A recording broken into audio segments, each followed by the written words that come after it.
Commitments, commits, commitment lists, flips, target lists. All of that comes to fruition on this fine day in December. Welcome into the Voice of College Football and our National Signing Day extravaganza. Or if we stick to the title, the National Signing Day Special. Welcome in, everyone. We've got the phone lines open. You can give us a ring. We are somewhat dependent on you, so here's the deal. I'm not a recruiting guy. You guys know that if you've been watching me throughout the year and watch our college football coverage. However, we cover recruiting pretty well here at the Voice of College Football, especially on the team channels, not necessarily here on the main channel on a regular basis. But for example, tonight, we've got our Florida State live show at 6. We've got our Miami show live at 7 over on the team channels. We will have our experts who are ingrained in recruiting day after day after day after day, following these commits, the leans, the crystal balls, all those, all the time. And those are our connections. So we will get it started here today with Elliot Kluf of Rivals to talk Iowa at 10:30 a.m. Eastern time. We've got Zach Morth of the Rebel Walk for Ole Miss. He will show up at 11 a.m. Eastern time. We've got Will Gunter. Haven't seen Will in a long time.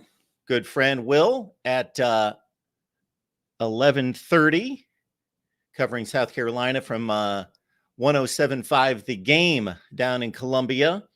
And we've got Cody Stovall dropping by at 1:30, Oklahoma State. Locked on Cowboys there. We've got drive-by from Eric Stopel from Duck Territory, 247 Sports, Oregon at 2.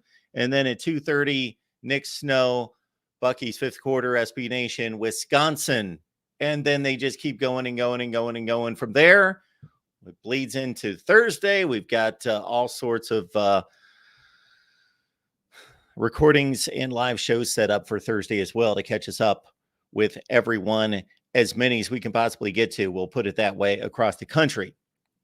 All right. Where you can help us out is if you're scouring the internet, if you're on the cutting edge of a particular team conference, any news out there, any flips, any commits, anything that comes down late breaking, certainly leave it there in the chat and we will do our best to give it a look and get everyone updated on where we stand here at the Voice of College Football. Let's see who's in the chat.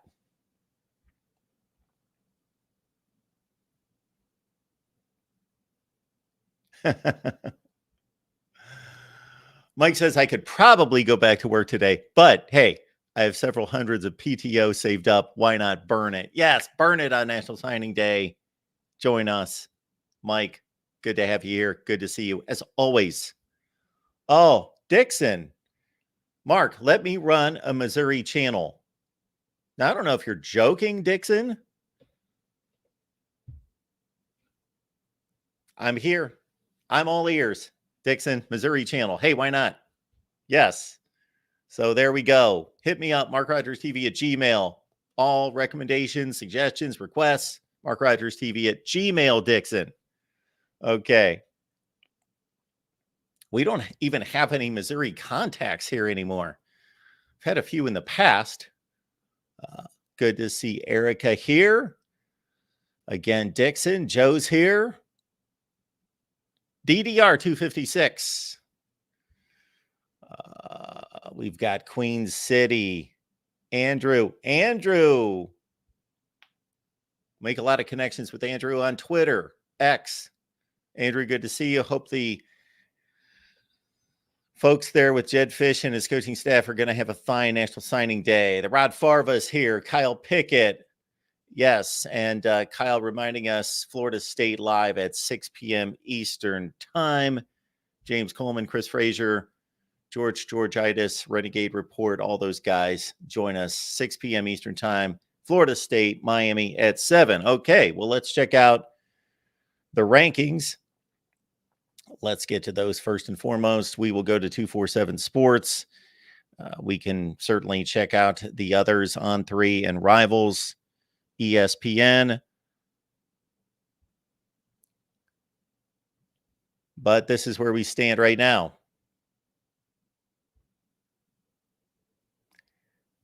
Surprise, surprise, surprise. Alabama's number 1.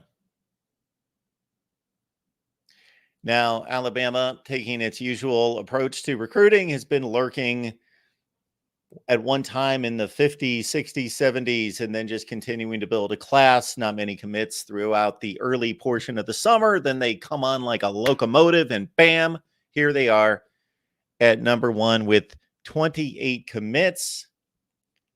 Let me double check. No. I kind of thought that might be the case. Why did it default? Even though I Googled 2024, boom, there we go. Okay, I kind of thought Georgia's number 1, aren't they? And Ohio State has dropped to 4. I know that they've had a couple of flips go against them here in the last week to 10 days. And I'm looking at these recruiting rankings practically every day of my life, even though I'm not a recruiting guy per se.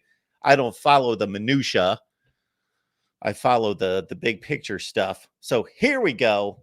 It's good to be accurate. It's nice that I thought of that last second. Okay, Georgia's number 1. This class is ridiculous. 310 points, a full 15 points ahead of Ohio State as it stands right now. The Buckeyes are holding their breath concerning a few 5-stars that are being lured by other programs. Jeremiah Smith, in particular, the wide receiver, the number 1 rated wide receiver in the country. Might be the number 1 player in the country, according to 247 Sports. Alabama's at number 3. Here they come. You see the number of commits there as well. Georgia with a full class at 27. Now, I don't know if that's technically a full class, but we've seen where in recent years the commitment list has been larger than it's been previous to COVID. And that is we've almost reached the point where that's flushed itself out, although we still are seeing a lot of 6th and 7th year players across college football. And that's not even just COVID related at this point. That is, of course, related to the new redshirt rule that allows 4 games played in a season, the transfer rule, all of those things that have changed, that have created a different career in college football. It has created a career in college football of sorts, a professional career, of course, with NIL. Alabama at number 3, Florida State at 4, Texas at 5. And again, that Ohio State class, they've lost 2 5-stars that have flipped in the last week to 10 days. Jordan Lyle and also Justin Scott.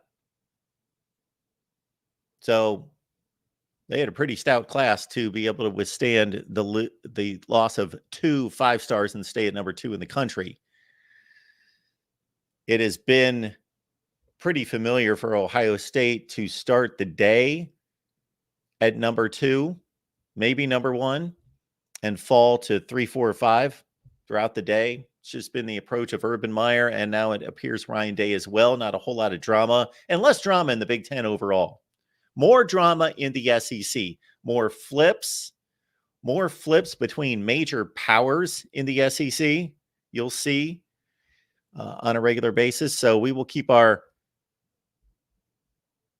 eyes open and ears open toward any big flips. And certainly, again, if you hear of anything, let us know. Texas rounds out the top 5. Miami has been a mover and shaker in recent weeks. They have picked up a ton of big commits recently to zoom all the way up to number 6. It's been a big couple weeks for Oklahoma. Check out the stream we did with Parker Thune of Rivals a few days ago on the Oklahoma channel, also on the SEC channel. We have transitioned Oklahoma and Texas shows to the SEC channel. Yes. Oregon's at 8. We will talk Ducks at that's coming up here at 2 p.m. Eastern time with Eric Scopel of 247 Sports. Notre Dame at 9. We will talk some Notre Dame football on Thursday. So be back on Thursday. We will drop a segment with Nick Shepkowski talking Irish, of course, National Signing Day, transfer portal, all that good stuff. They've even got a bowl game. And we, unlike others, will talk about the bowl game against Oregon State in the Sun Bowl, or whatever they call it now, the Pop-Tart Bowl. Pop-Tarts and El Paso, Texas doesn't necessarily go together in my book. But hey, Gators of Florida at number 10. And this is probably, I got to say, that out of these top 10, this is the most crucial class for a particular program and a particular head coach. Would be what we're seeing with Florida at number 10. Billy Napier coming off 5-7 and 6-7. He needs to win this season, and he may still have a job because of this recruiting class and because of the strength of last year's recruiting class. And this is a program much like Penn State and others that is welcoming the 12-team college football playoff more than others. Because this will they certainly have not been anywhere close to a top 12 team in the country the last few years, but they are a huge candidate to jump, accelerate, ascend to a place and a position of a top 12 team in the country. And we see the SEC with the next 4 spots. And this is typical of the SEC owning recruiting day, National Signing Day. Florida's at 10, Auburn 11, LSU 12, Tennessee 13. So that's 6 of the top 13 go to the SEC. Penn State at 14. We hope to have Marty Leap of Rivals on sometime today. Marty's going to get back to us. He should be able to jump on at some point today. If not, we will catch up with Marty, I believe, on Thursday. Clemson at number 15, Jason Priester, allclemsontigers.com. We join him, and he joins us, actually, every week. Check out the Clemson channel. We've got a great conversation going with Jason Priester each week. And, of course, the All In show is every Thursday with Jordan Bowman and Tiger Paw Craven on the Clemson channel. So check out the Clemson channel. Again, we hope to catch up with Jason Priester today. The Tigers at number 15. We'll see if their transfer portal approach, I think it's changing. I think they're coming around. Dabo Swinney coming around to that. Michigan, there we go. Michigan fans at number 16. I don't think most Michigan fans are too concerned. Although it's kind of odd that Michigan's classes the last 2 years, I believe last year was 18 or 19, are worse now that they are better.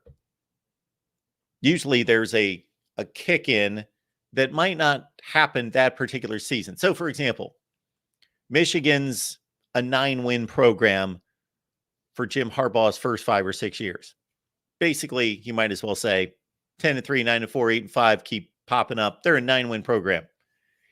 And then they, of course, rise to the top of the Big Ten in 2021. They have the big breakout. Usually, that big breakout season does not impact that specific class that's being brought in that December. Because it used to be February, of course. This is what? The 5th or 6th year of the early signing date in December. And we'll talk a little bit more about that in a minute, but focused again on Michigan, that usually if you have the big breakout year, and especially if you're able to then show that that wasn't a fluke, TCU, that wasn't a fluke, and that you're going to continue to ascend, then usually that pays off the next recruiting cycle, because obviously those classes have been basically established, and you may get a little pop. You may bring somebody on board that fall, 2 or 3 players, but then you will see the residual of that breakout season the next recruiting cycle. So for Michigan, having the big breakout year in 2021, that was the 22 class that was being signed right there. You would think the 23 class, then the 24 class, now that it's a 3rd consecutive playoff appearance, Big Ten championship win over Ohio State, and sterling record, 12-2, 13-1, 13-0, that the breakout would come this season, if not last recruiting cycle, but they're still sitting there at 16. So for all the people out there, and this has come down quite a bit recently, A lot of comments to the channel just thinking that I'm just hating on Michigan recently. And I don't want to be blind to my own rhetoric and opinion and so forth. But at the same time, I think that's more being put on me.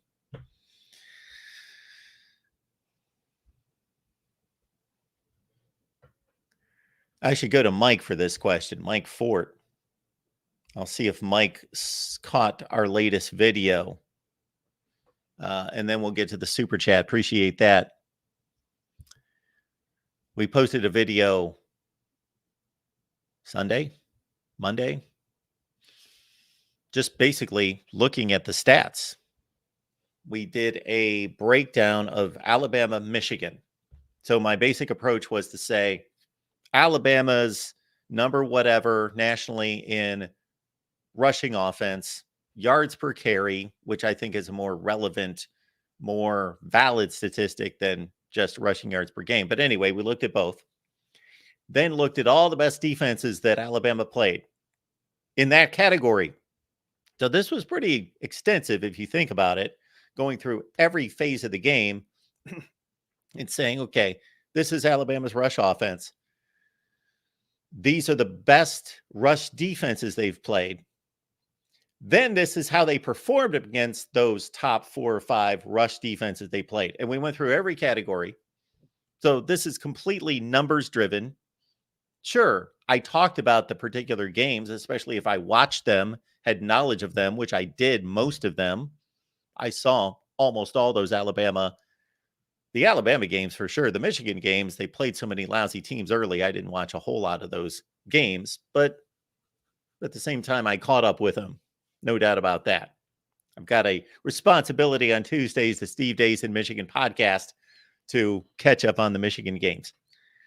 So anyway, I can't believe how many people are telling me that is a slanted video in all sorts of crazy ways when I'm just presenting numbers. I have no idea.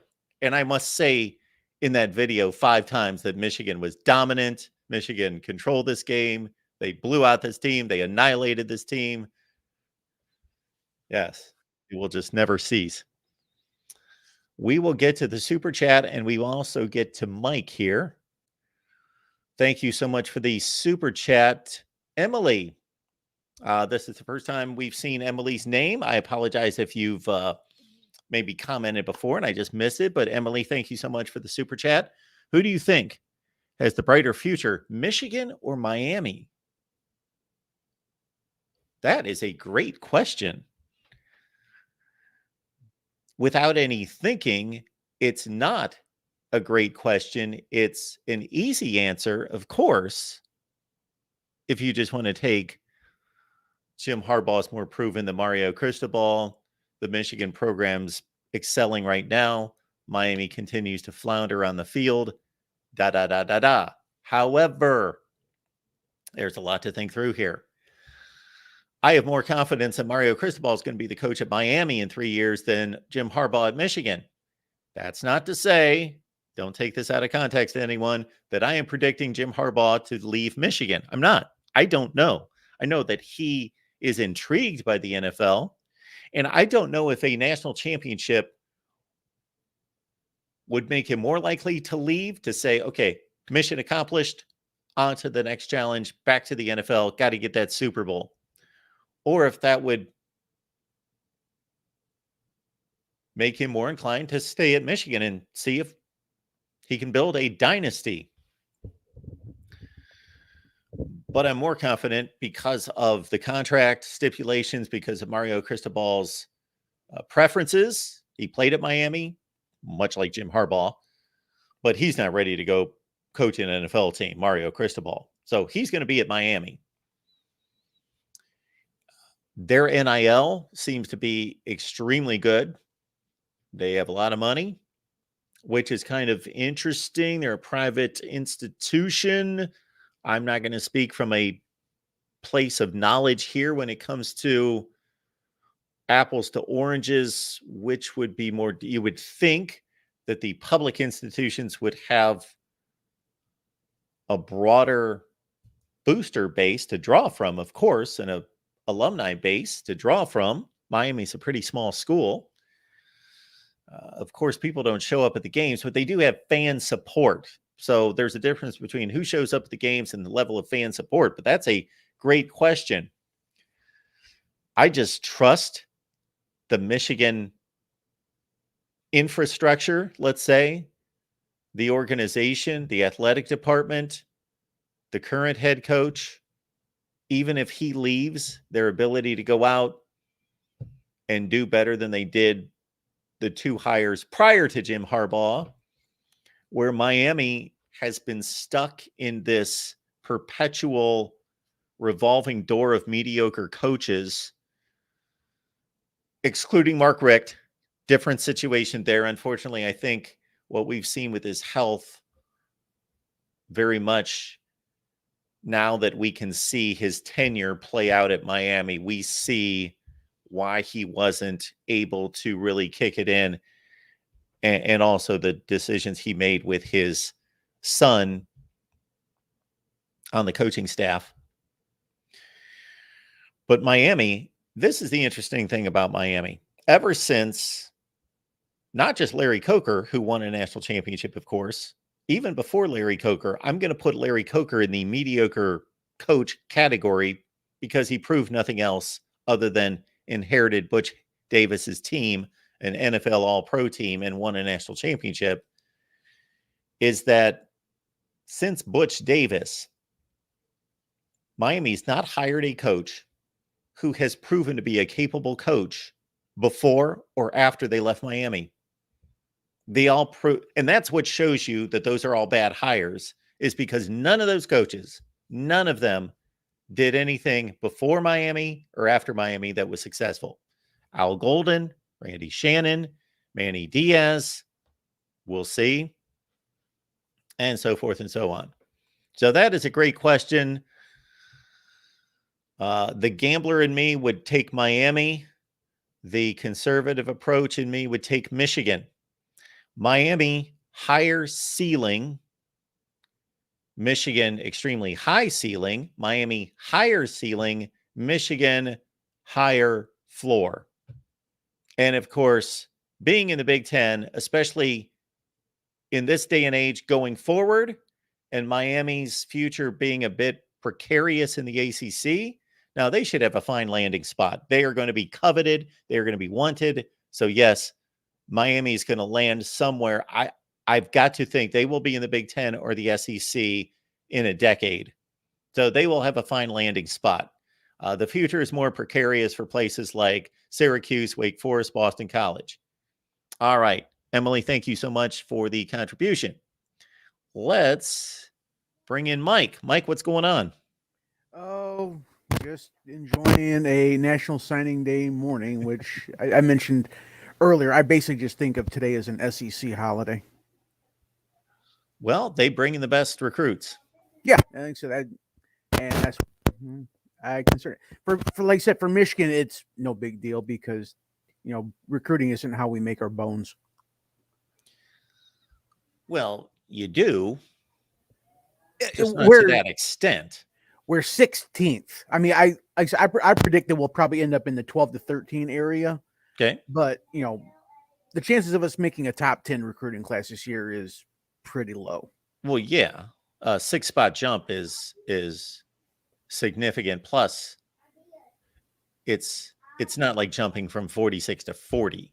The schools that you would have to jump, yes, but still, you cannot achieve what Michigan's achieved over the last 3 years, and even before that, under Harbaugh, with recruiting classes in the 40s. So it's still a big day, and it's still extremely important. Well, I mean, you associate, championship level teams with top 5 recruiting classes, at least for the, 70-80% annual consistency. I mean, yes. Usually teams, that hover around like, in the 8 to 14 area, they're not championship material. I think there was one year where one of the years that Clemson won, their recruiting classes leading up to that year were a little on the lackluster, but they weren't bad.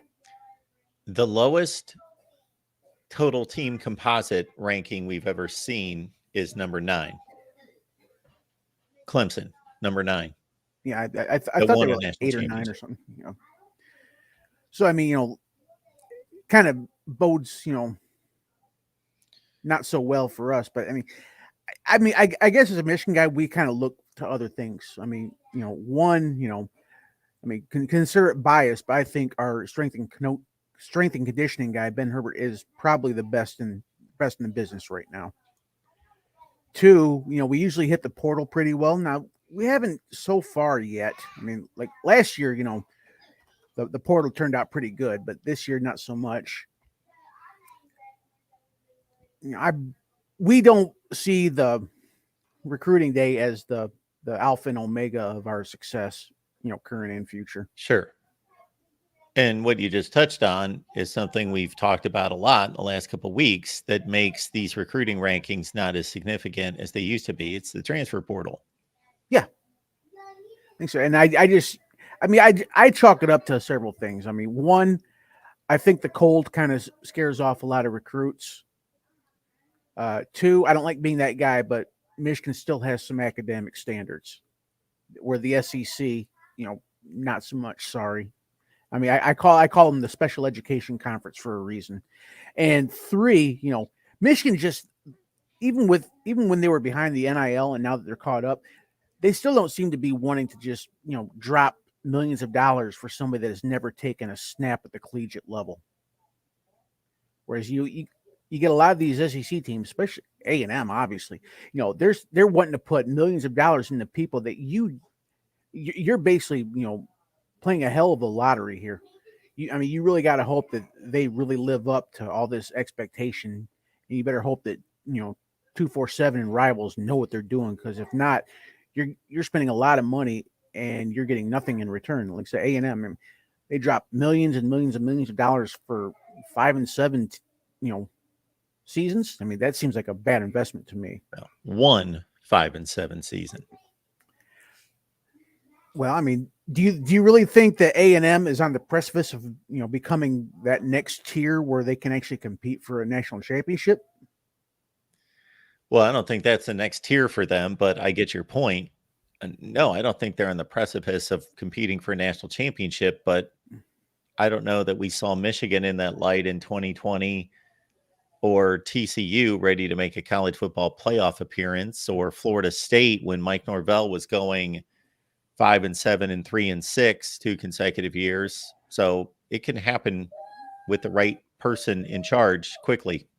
Yeah. Okay. Well, I'll admit, I was kind of rough on Norvell. I didn't think that he was a championship level coach. So I guess I was a little bit wrong on that. I guess I'm not completely wrong on that one, thanks to the committee and their obvious bias. But I mean, they've had a great season so far. I mean, you can chalk up some of that to the fact that the ACC is just really, really down. I mean, I had Clemson preseason as a playoff team. So them, were they 8 and 4, I think? Yes.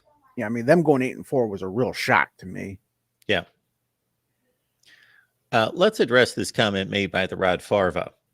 So I'm not going to speak from a position where I say that I know exactly what the answer to this comment is. So I'm going to merge your comment, Mike, about the SEC. What was your special education conference? Yeah. Okay. Vanderbilt is a very good academic institution. Well, actually, if you've checked out some of the shows we've done with Tony Altomar and his charts where the academic standings of these schools are, yes, the Big Ten's a better academic conference than the SEC, but the SEC has a lot of good schools. Georgia's a good school. Florida's a good school. There are others now that they're bringing in Texas. They have high achieving academic schools. However, this is what I can't answer. I can give some speculation, but what I can't answer is whether that applies to the athletes. Yeah, that's the other thing. No matter where you go, no matter how much of an academic powerhouse, there's always some underwater basket weaving classes you can take, which is embarrassing to me. I mean, I guess I say that as an alum because it just rubs me a little bit different, I suppose. Yeah, I'm sure it does, but I'm right there with you. If I had my way, all of this would be run so much differently, and there would be all the focus and the attention would go back to student athlete and the value of the scholarship and the value of maintaining a commitment. And I don't know exactly how to do that. I've got some ideas because I do believe in capitalism. I do believe in freedom of movement in this country. But I do think that there are ways that this could be cleaned up a little bit more and make it a little bit more of what it was years ago. But we're not going to go back to, like I saw a comment come into the channel the other day, corporations have ruined college football. Yes, that's partially true. However, without corporations, we wouldn't even know it exists. We wouldn't be able to watch it. So we wouldn't be able to participate in it. So it's a double-edged sword. Well, I mean, corporations ruined football. They ruined, in my opinion, they ruined NFL before they ruined college football. Yes, but without them, there's no NFL. So that's the double-edged sword. You can't run a mom and pop operation NFL and have it be accessible to everyone and have all the information and all the access to games and highlights and everything that goes on without big money corporations. Yeah, I think I'm just kind of sounding real boomerish here. Me being in my mid 40s. Well, I get it. And that's the way it existed for a couple decades. Is there big corporations did get involved and obviously did drive the ship, but it didn't have. It still maintained the tradition of it being collegial and all of that, and that still existed and maintained until the money just continued to pile up, and then the athletes discovered, hey, what about us? It's kind of interesting because, I mean, you get kind of like this younger Gen Z, that they're moving towards this socialism and communism thing. What they don't realize is that pre-NIL, the NCAA basically was socialist. I mean, you basically had a few breadwinners in football and men's basketball making the entire sum of money to be redistributed towards everything. And thanks to Title IX, that goes towards everything. So, I mean, the only, this might have changed recently, but I know for the longest time, the only revenue generating sports were football and men's basketball. No matter which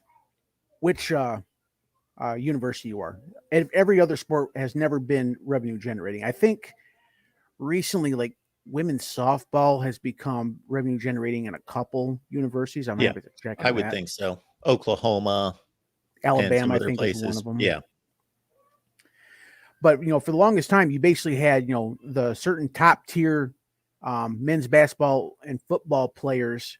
I mean, not only making money in the form of scholarships, room and board, and everything for other players in that sport, but also for all these other, baseball. I mean, and most baseball players, I don't think most programs even have full scholarships for baseball. They have partial scholarships. Yes.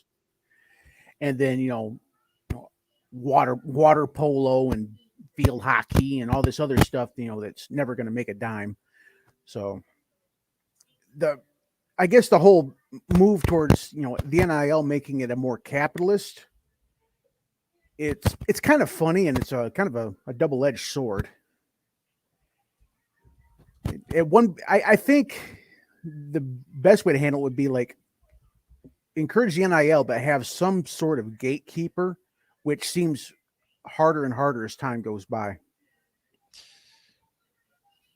Yeah, I guess considering where all of this has gone and what is fair in this society, which I am a capitalist to the hilt, and I'm a freedom of speech and freedom of movement person to the hilt, that this is all good for the athlete. Now, what they do with it could be harmful, that too much freedom, too much money, too much access to whatever at that age. We know that a lot of freedoms in this society aren't good for people if they're not treated with some level of wisdom.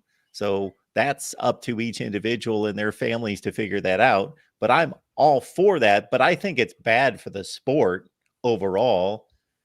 I think it's interesting for us to talk every other day about this quarterback's transferred to this school and he's going over here and he's going over there. But I think that there's going to be less loyalty and allegiance from the fans, and rightfully so, to these schools and these teams, because Mike, you don't want to, I'm guessing that you will have a little bit more allegiance and loyalty, even though you'll still enjoy the games, to a Michigan team where you can look across the entire field on both sides of the ball and see all these guys have always played for Michigan. They're graduating from Michigan, fulfilling their eligibility at Michigan, versus, oh, well, we picked him up from here and there and or the guy that's playing now at Nebraska or USC or wherever, he used to be at Michigan. And I think of the NFL lead-ins and the intros where they announce where the players went to school, where already it's starting to become splintered, but it's going to be completely that way 5 years from now, where none of these players played at one school. Yeah, you get some of these fools that say where they went to elementary school. Oh, yeah, because they went. I think it's was it Terrell Suggs that says he went to Ball So Hard University or something. Yeah, it's one of those guys. It's like, oh God, what have we become? Yeah, well, I think one of them had that idea that, okay, he probably didn't have the best experience at that school, or thought they took advantage of him just to ride him and take advantage of him from a monetary standpoint, and thought, I'm from the streets, that's what I'm going to say. And then it kind of took off from there. Mike, I got to let you go. We've got our first guest showing up, but I appreciate you calling. Sounds good. I'll be here listening. Awesome. All right, let's get started here. We got Elliot Kluf from Iowa Rivals joining us today. Elliot, what's going on? A lot, Mark. Okay, good. One of the busier days of the year. Just getting stuff uploaded on the site. And, of course, we've done a ton of work leading up to this week with all the 21 signings happening in Iowa City. For the Hawkeyes, rather.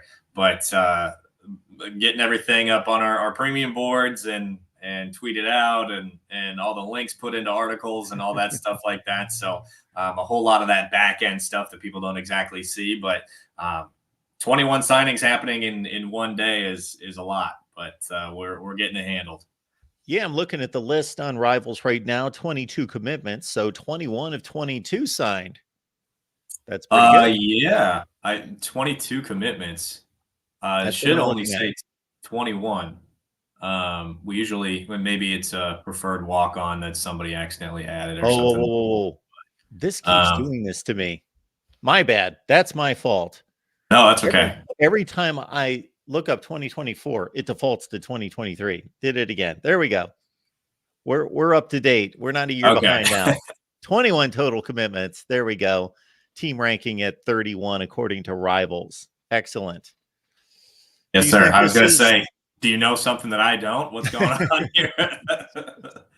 I've been asking people in the chat. I said, this is kind of an organic type show today. We just kind of, fly by the seat of our pants. So if you've got news or notes, or you've come across any kind of flip or anything, anybody out there, please let us know. How would you, we'll go big picture first. Do you think this is a successful class? I do. I think every school that you look at is going to have its misses, right? Like, for example, I can't think of his name off the top of my head. There's a 4-star corner out of Michigan in an area, Detroit area, that Iowa usually does pretty well. He ended up at Kansas. I can't think of his name off the top of my head. I'd have to look. That's the one that comes to mind, obviously. But then you look at the rest of the class, and they've got 2 4-star offensive linemen. Their first commit was a 4-star in Cody Fox, who is a local kid, East Buchanan. His older brother was a walk-on at Iowa. And then you look at a more recent added 4-star. He's just got upgraded to a 4-star on Rivals, Will Nolan from the Chicago area. He'll probably play tackle at Iowa. Fox is going to play guard. But, I mean, comparatively to some of these other sites, Iowa has a few of the guys rated kind of low. But Rivals is a little bit more conservative on the ratings as opposed to some of these other sites that may occasionally just kind of hand out stars like candy. But some of the guys that are fringe 3-4 stars, like a Derek Weiskopf, like a Cam Buffington, or a Joseph Anderson, are going to be guys that you look at and say, maybe they don't have it all right now, the physical tools, the skill that some of these other guys that in other schools, like, you know, the Blue Bloods, Ohio State, Georgia, that they have right away. But Iowa's going to bring these guys in and develop them into, you know, maybe not necessarily All-Americans, but all Big Ten guys. Derek Weiskopf is an All-American. He's already an All-American. Cam Buffington's coming from 8-man, but, you know, he's one of those guys that he steps on the fields like, that guy's an 8-man football player. Yeah, they if he were 100% healthy, probably would have won a state title this year. He's another kid from Eastern Iowa. Monticello's Preston Reese coming in. Those are 3 linebackers right there. Cam Buffington, Derek Weiskopf, Preston Reese from Monticello, just named the Max Preps Iowa State Player of the Year. And you know, that's just a few of a 21-player class. They're bringing in another Australian punter. They've got some defensive linemen, like I mentioned, in Joseph Anderson, Chima Chinecki, who's coming from Texas, who he was pursued pretty hard by Oklahoma State towards the end of his recruitment. Oklahoma State, as well as Houston, you know, Vanderbilt's so of a P5 pro program, but that was another school that was pushing hard for him. Kansas was as well. Devin Kennedy's coming in. He had an offer from Penn State, Oregon State. He's the son of Jimmy Kennedy, former first-round NFL draft pick. It just started playing football 2 years ago. Joseph Anderson, I believe, just started playing football 3 years ago. So these are guys that have all the potential in the world, started getting this P5 interest, really started to pick up towards the end of their recruitment. And Iowa landed them for a variety of reasons, largely developmental, and for the sake of getting them on campus on their official visits. That's usually what landed a lot of these guys. They got 12 of the 13 official visitors on their big official visit weekend. So, you know, looking at this class, based on stars and production at the high school level, maybe somebody would look at it and not be that excited, but knowing what Iowa is capable of, it's hard not to be excited. And you know, they did it in Iowa, right? Some of these guys did it in Iowa. They're not doing it in Texas. They're not doing it in Florida, though a few of these recruits are from those states. But Iowa's going to bring them in. They're going to put, you know, 40, 50 pounds on them. They're going to teach them how to play their respective positions. I'm interested in a comment you made a few minutes ago about, and I want to kind of get into away from the Iowa class in particular, kind of one of these questions about how the donuts are made in regards to the evaluation of these players and the stars and so forth, because I'm thinking, based on the comment you made about Rivals, that was one of the original, of course, foundational sites and publications, probably before it was a site, of high school recruiting rankings and all of that, sticking to its formula, versus I got to think that it grabs a lot more attention when somebody signs a 4-star than when they sign a 3-star. Therefore, if you got more 4-stars to hand out for the fringe people who they're interested, they want to follow their team, but they're not going to follow every recruit and dig through it every day. You grab people's attention with a 5-star instead of a 4-star, 4-star instead of a 3-star. The 4-star seems to be the one that the level that jumps people's attention. So Rival sticks to a more conservative. So I'm guessing less 5-stars, less 4-stars than the other services. They do. And I'm not involved exactly in the star, you know, applying the stars to the guys. I can't go into a profile like and add that. That's our regional, that's our national guys. I think it probably keeps things a little bit less biased that way. So guys can just go and watch huddle, watch their film and apply the stars.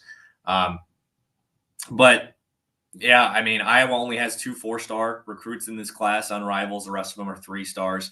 It's a 5.5 up to, I think, a 6.2 or a 6.1 for the ratings on Rivals. Iowa doesn't have any 5.5 3-stars. They're all 5.6 and above, which is pretty damn good on Rivals. I'll tell you that. A lot of these guys got updated recently. Gavin Hoffman, just a fringe 3-star. I think he should be a 4-star. He's one of the tight ends.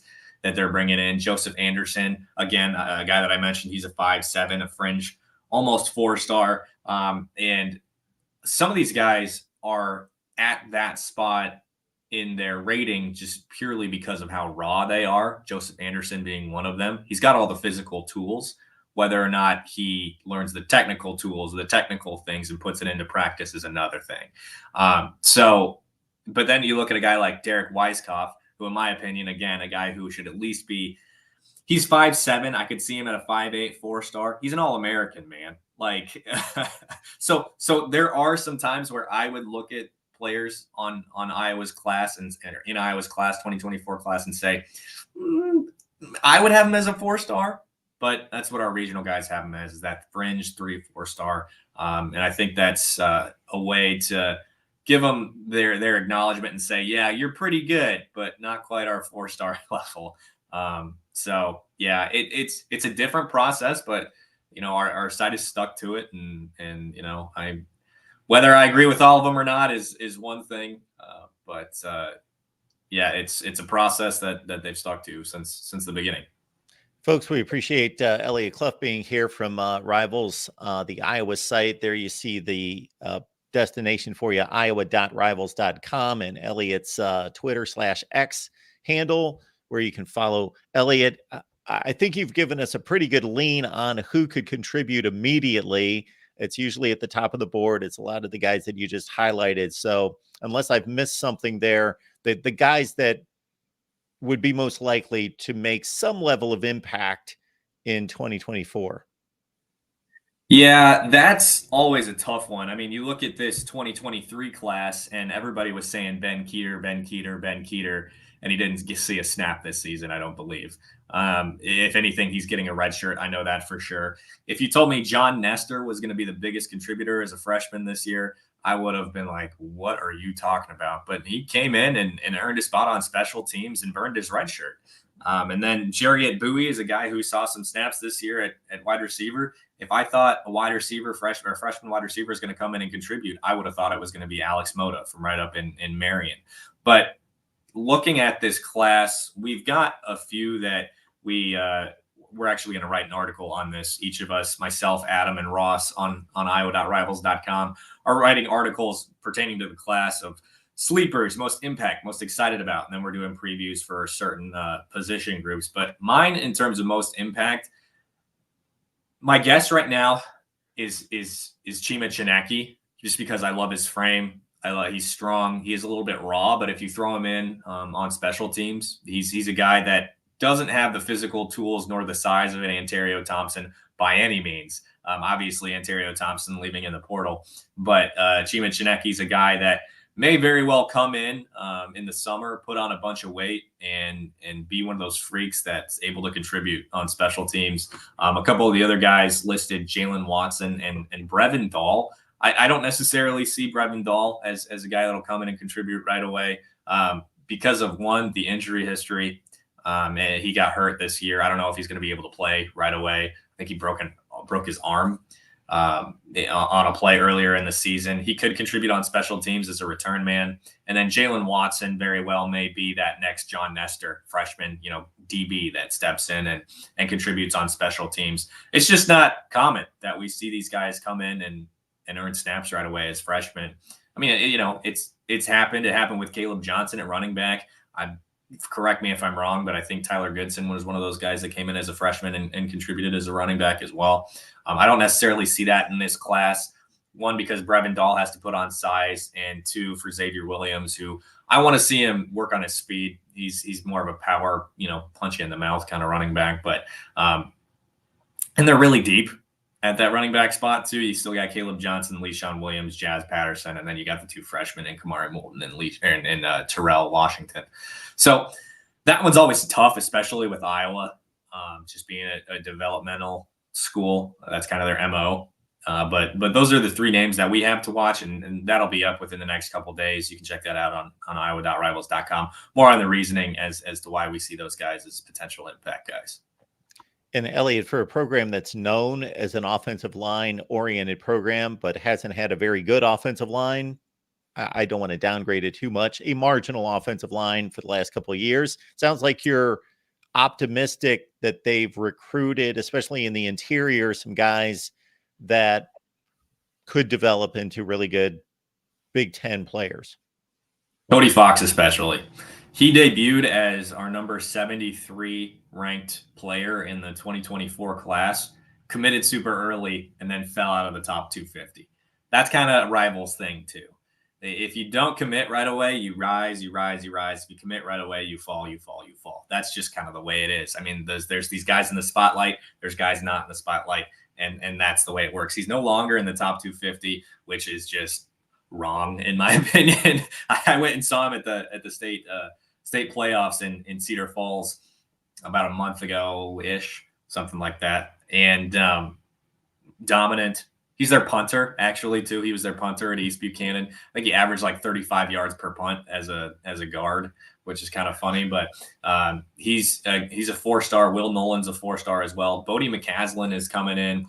He's another Chicago area kid who had offers from schools like Penn State, Kansas State. He was very close to leaning into Kansas because of familial connections. His dad is a former college football coach, now runs, I believe, an athletic training facility. And then there's Josh Janowski, another Chicago area kid who may very well be a Nick DeYoung type, where he comes in and he can play a variety of positions.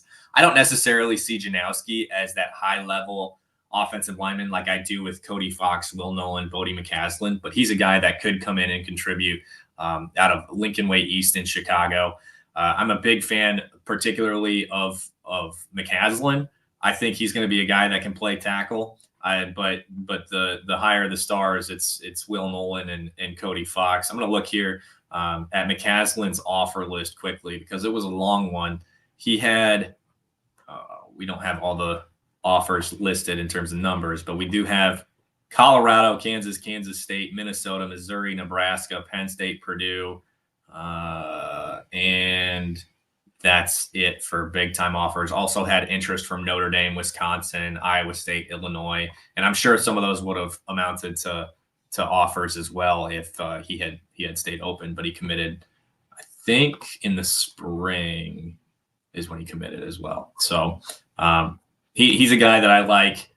Looks a lot bigger with pads on than he does without pads. One of those guys, but I like him too, in addition to Cody Fox and to Will Nolan.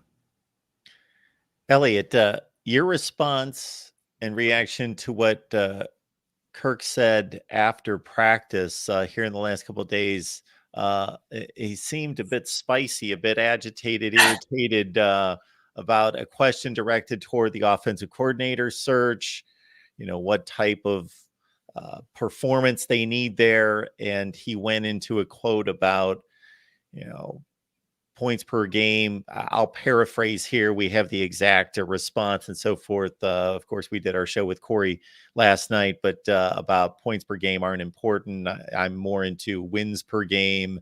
And that he directly went after USC. He was specific about, this is the school I'm talking about that is now they're going to pay attention to defense, and they've only people have paid so much attention to that particular coach because he scores a zillion points and He went through the whole thing. It's just a kind of funny that he would be that specific. Yeah, that might be because of some of the stupid national, talking points of Phil Parker should go to USC. Can you imagine Phil Parker in Los Angeles? Really? Like, come on. The dude barely leaves his office. He barely goes to Florida on recruiting trips. Think he's going to go to Los Angeles? No. So I imagine that's where some of that irritation comes from. Who knows? Maybe they reached out, and that's just conjecture. I don't have any information on that. And that pissed Kirk off to all hell, which wouldn't surprise me. And sometimes he does that without exactly naming names, where he'll drop where Ronnie Lott went. Yeah. So that's kind of, we get sassy Kirk from time to time where he gets like that. And then it's also, I think, a bit of an irritation given the fact that they won 10 games this year and USC won like 6 or 7 when they were supposed to be this, God's gift to the earth. Caleb Williams definitely thinks that of himself. pulls that. Can I swear? Of course you can swear. Okay. Yes. He pulls that bullshit, not talking to the media, drives me up the wall. So maybe Kirk gets a little bit of that too, and he felt the need to drop a little bit of sass on him. But yeah, can't say I'm exactly surprised. And I get it too. And just for the record, anyone who's a guest or caller on here, just don't want we just don't want streams of profanity. But we don't mind cussing on this show, as a lot of people believe to be untrue. But yeah, it doesn't bother any of us. So anyway, getting back to that, I get it too, because I'm not even connected to the program, and I get annoyed with, and I've talked to Corey about this, that I talk to outlets from all over the country, and what they know about Iowa, what Iowa is known for right now, is that they can't score and that their offense is so anemic, and the rest of it, and it's their own fault to a certain extent, but the entire product put together is a top 15 or 20 football team in America. And they're just not getting the credit for that and being known for that. Yeah. Yeah. I mean, when your offense is that bad and your defense is that good, I genuinely really do understand it. If I was still covering UNI like I was last year at this time, I'd be making the jokes from an FCS vantage point, Yeah. I truly get it. I really do. I am kind of, I don't want to say numb, maybe apathetic to it at this point. I mean, it's something that us as beat writers who cover the team, are around it consistently, can be frustrated by, or be one of those things that, amid all the cynicism, amid all the negativity, can just be like, okay, this is out of my control. I just gotta, that's the way it is. That's the way it's probably going to be with Kirk. And we'll see who he hires at this next with this OC position, but I can't imagine things are going to change too drastically with Kirk still being at the helm. Yeah, if they were winning all these games 45-42, football people would be picking on them for that side of the ball. But I think fans in general, and I'm not just talking about Iowa fans, I'm talking about fans across the nation, would be like, oh, that's a fun team. They're top 15 or 20. Man, if they had a defense, they'd be really good, but they don't. But they're a fun team. Look at what they're doing on offense, and they're winning 45-42 games, and they're 10-3 right now. They'd be a media darling, that's for sure. Yeah, they would be. Yeah. Elliot, appreciate you being here, and it's always good to see you. Thanks for the breakdown. Get caught up on everything, and I know this is a big day for you and everybody there at Rivals, so I appreciate you taking the time. Oh yeah, thanks, Mark. Appreciate you having me. All right. Again, it's on the banner there. Elliot Kluf, Iowa Rivals, iowa.rivals.com for the latest on the Hawkeyes. They've got 21 commitments right now, so basically 21 signed, and they're number 31 in the country. All right, let's get back to your comments, and we will check out to see if there's anything coming down here. Anything late breaking? Of course, let me know in the chat.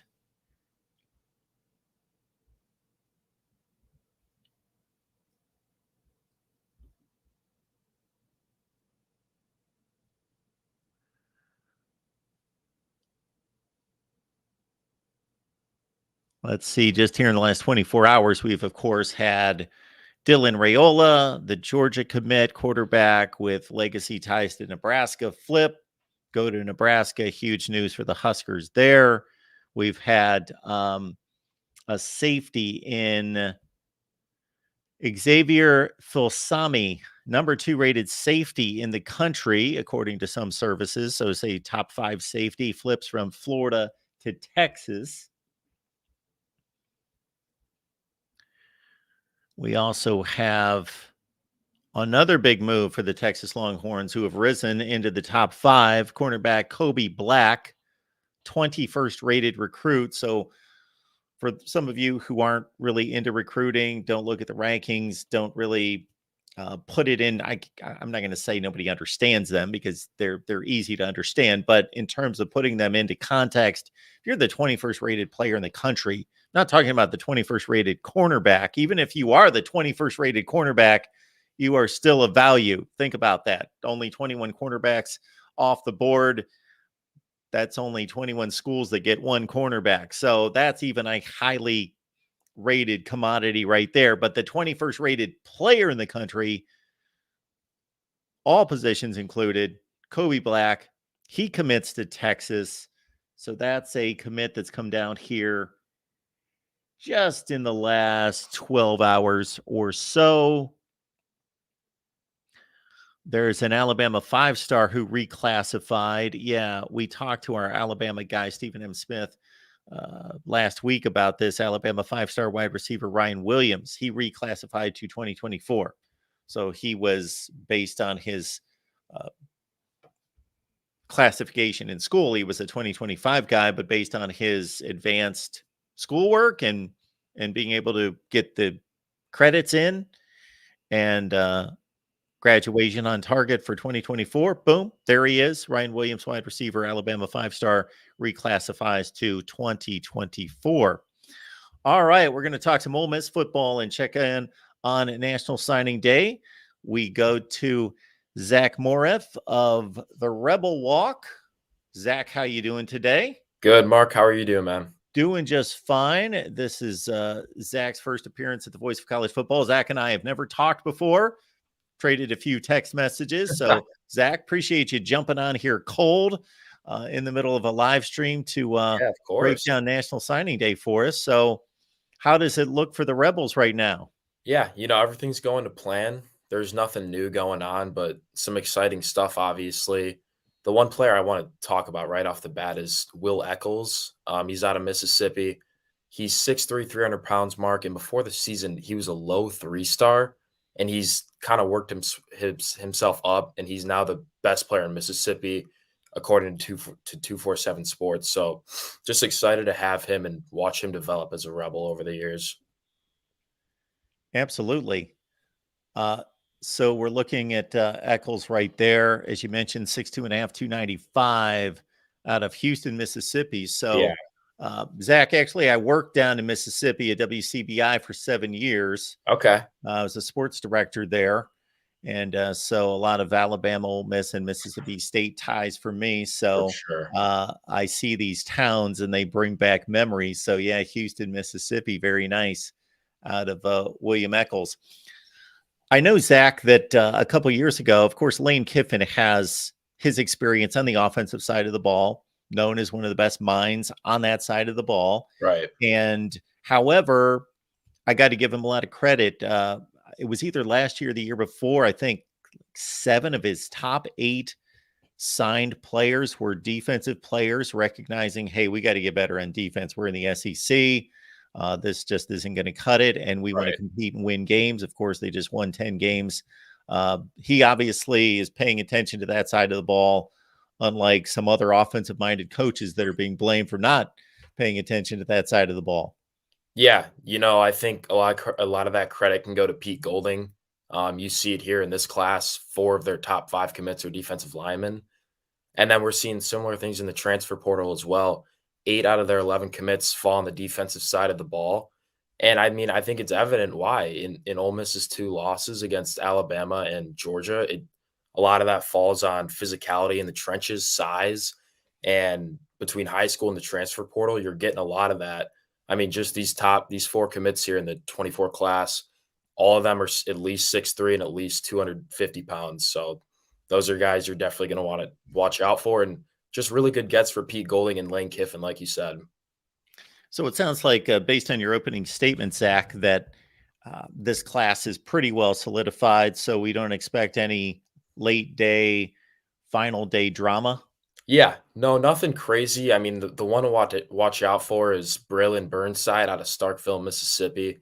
I mean, I'm probably going to expect him to go to Mississippi State in the end. That's what I've heard at least. But again, wide receiver isn't much of a concern. Braylon's a wide receiver, and he's from Starkville, so it just makes sense for him to end up as a Bulldog. I have not scaled through this class yet. Is there a quarterback in the class? Yeah, his name is Anthony Maddox. He was formerly committed to Texas A&M, and he actually flipped over this past weekend. Okay, there he is. Yeah. Out of Hattiesburg. Okay, Yeah, down on the coast. He's a very good player. I watched him play. He won the 7A state championship game, and his little brother is a junior 2025 kid, and he's a top 100 defensive lineman in the country. So kind of like to get Maddox's commitment, does a little more off the field as well, which is just fantastic for the future of the Rebs. Yeah, so Ole Miss bringing in a top 20 class. Do you think that they've pretty much hit in regards to positional needs, also the key targets, that this is going to be deemed a pretty successful class? 100%. And the thing I like is they've gotten some very decent offensive linemen.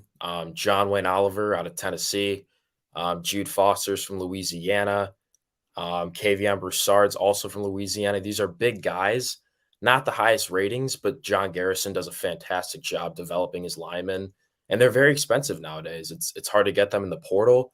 It's hard to find them in the portal. So I think to have 3 go-to guys who are versatile along the line it's going to pay dividends in the future. Not a ton of people are familiar with the intensity of the Egg Bowl across the country. They know about it. It's on Thanksgiving night, which Right.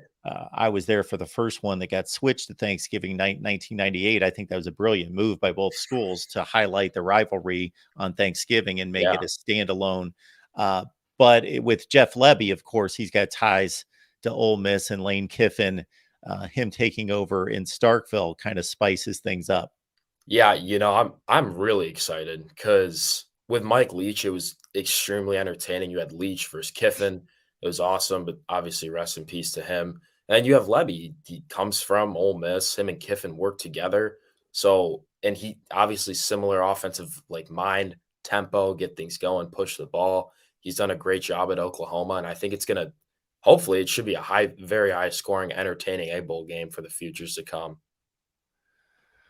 course, Lane Kiffin led Ole Miss to a New Year's Six game a few years ago against Baylor with Matt Corral at quarterback. Unfortunately, got injured in that game. They've got another one coming up here against a blue blood in Penn State.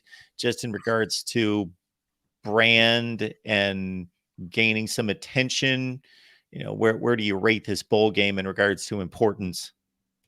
I think it was best case scenario. Before me at least, along with a lot of other fans, were wondering if we would even get the New Year's Six bowl. And then we saw Ole Miss, Penn State come on the screen, and I was like, there's no better matchup for this. You have one of the best offenses in the country against one of the best defenses.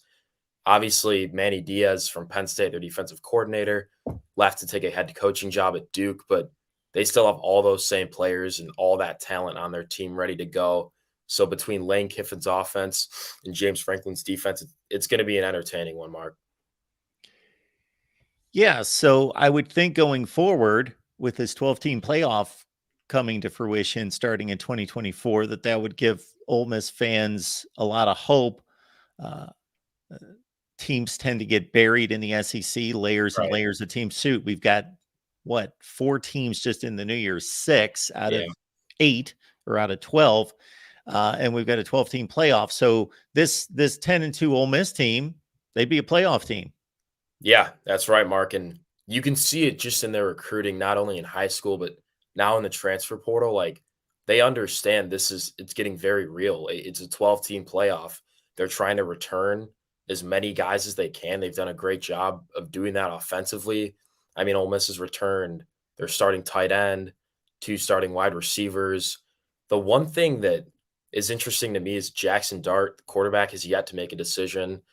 It was kind of confusing. People thought he was coming, and then he said he hadn't made his mind up yet. So it looks like his official announcement will occur after the bowl game. But I mean, if you're retaining so many offensive weapons, you'd expect that Dart ends up coming back. But I mean, you also have Walker Howard and Austin Simmons. But I mean, yeah, we'll see. All right, Zach, we appreciate you being here. Is there anything that you're working on right now? Anything that we need to look out for at the Rebel Walk? I would say the one thing to watch out for is the recruitment of Walter Nolan. He's the best player in the transfer portal out of A&M, and he announced last night he's down to Oregon and Ole Miss. So I like our chances there, and I'm excited to see where he ends up, Mark. Zach, appreciate you being here. Everyone, track Zach's work. You can see it there on the screen at @MorethZach on X, therebelwalk.com as well. Say hi to Evie for me. Always appreciate you guys helping us out here at the Voice of College Football, Zach. Will do. Thank you, Mark. Have a good one. Awesome. All right. Got the Ole Miss report following Iowa. We've got upcoming reports coming in from South Carolina and Oklahoma State, also Oregon and Wisconsin as we head toward 3:00. And at 3:00, we've got a sit down with Steve Dace from Michigan Podcast, going to set up Alabama, Michigan one more time before Steve heads out to Pasadena. And we hit the holidays, and it's kind of difficult to get these conversations together. So again, 3 p.m. Eastern time, live right here. Steve Dace, Michigan Podcast, and I go at it one more time on Alabama and Michigan. All right. Let's get to a couple comments and super chats here. Thank you so much for these. Next up, we've got Mike 3883. Mike, thank you for the contribution. Quote, academic standards, end quote. I would not talk about standards after this year. So I don't know if that's directed solely toward Michigan because of the standards being compromised. And again, we need to get to the bottom of all that. We know that there was wrongdoing. We know that there was wrongdoing. How far that permeated up the chain, or whether that was directed up the chain down to one Connor Stallions, that's what we need to find out. So we covered that like a blanket as best we could for a number of weeks. It's just simmering now. The NCAA is doing its investigation. The Big Ten has wielded its judgment and its penalty with the 3-game suspension on Jim Harbaugh. And now, again, it's just simmering. So one of two things is going to happen. Either we are just going to all wait until the conclusion of the NCAA investigation and their findings to be revealed to pass judgment. Well, basically, they're going to pass judgment, and then we will all have our evaluation of their judgment on how egregious this is and how widespread this is throughout the Michigan football program. We do know that a linebackers coach also had knowledge of it. He was dismissed. Or what's most likely going to happen, even more so than the scenario I just played out, that's going to last another year and a half before we get the final findings, would be that something's going to leak. This is going to get leaked. That's going to get leaked, whether that's somebody that's connected with the NCAA, somebody's got a friend, somebody's got a contact, but something's going to get leaked to the public, to media, an insider type, most likely, or somebody. In this day and age, anybody can be an insider at any point. Think of that. We have our insiders in college football, Pete Thamel, Ross Dellinger, regardless of who you rely on, who you trust, or who you don't trust. We know those 4 or 5 people. Brett McMurphy. Those are the insiders. I am not an insider. Don't want to be, don't care to be, don't have the resources to be that. It doesn't make business sense because we will respond once information is known. We will respond and react and then use our level of knowledge and expertise and our connections and everybody here that builds the community here at the Voice of College Football to then respond, but to be 5 minutes quicker on a story than somebody else, because in this day and age, social media and technology, everybody knows about it 5 minutes later. So why be the insider? Why go to the effort of being the insider when you don't have that in play anyway? Okay, so, but in a particular situation, anybody can be an insider. Everybody's got a cell phone. Everybody has certain people that they know. So sometimes this gets leaked by just common or ordinary people that are otherwise not connected to these situations, but they know somebody who knows somebody. And so most likely before the NCAA investigation is completely signed and sealed and delivered to the public, there's going to be more information that's going to come out, most likely. And then we will take that in, see where that leads us. And if more information comes out, it's most likely to the detriment of Michigan and its case, unless it's just further confirmation that Jim Harbaugh did not know and is not connected to it. But in terms of academic standards, that's what we were talking about right there. We know that the academic standards are less for athletes, unless they are a high achieving student, and then they don't have any need to have the standards lowered. But this is known by, and I'm not talking about any kind of under the table type manipulation of scores or grades or anything like that. I'm not even talking about that. I'm just talking about there is substantiated rules, guidelines at the school that lower the standards for athletes, just like they lower the standards. And this is going to be controversial for me to say this. They lower it for certain ethnic groups. It's the same thing.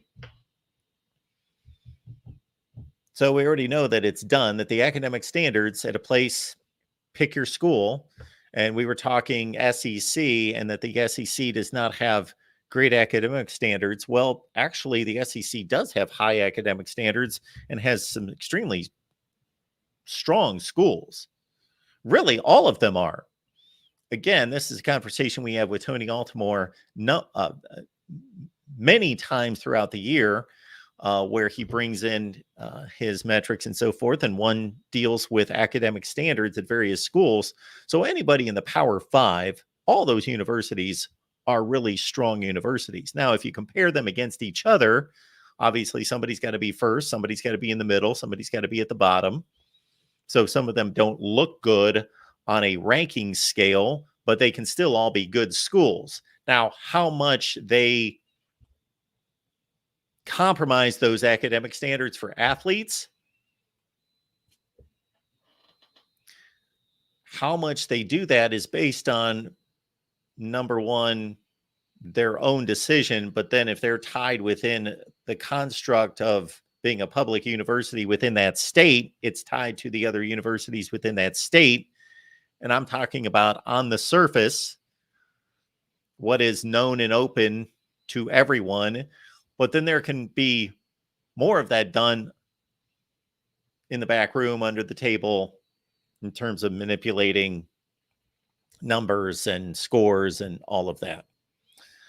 So, Mike, interesting comment out of you. Okay, Erica, this is a good one as well. Can you please explain how these service rankings, can you please explain how these services rank recruits? Go Hawks. Thanks for the question, Erica. So this is not my wheelhouse, but I've been around it for a long time. So I know more than most, but I'm not an expert. But I think I can tackle this question with relative knowledge. Okay. Because again, I know a ton of people that work for these sites. They've explained it to me. I've talked to a lot of people. Okay. So basically, you've got a service, Rivals, On3, ESPN, 247 Sports, that evaluate players. And there's a number of ways to evaluate players. They evaluate anybody and everybody. So as you can imagine, Erica, with technology being what it is, the ability of them to share information, share video has exploded exponentially. So the accuracy should be much better. The information flow is so much easier and more accurate.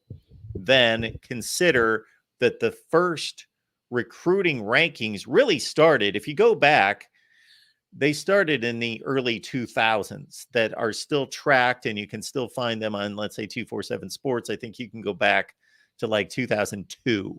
However, there were services out there. Tom Lemming is kind of the gold standard. He's one of the first names that come to mind that would publish recruiting rankings of players across the country, thousands of players. And he would have to do all that back I'm talking in the 1980s. Scout.com. Rivals was one of the first. Again, Scout.com. I'm probably forgetting one or two other services, but Tom Lemming is the guy that comes to mind as being one of the forerunners of this. But no internet, no cell phones, no digital video that could be, we're talking, hey, I shot this game, I got to mail you the tape.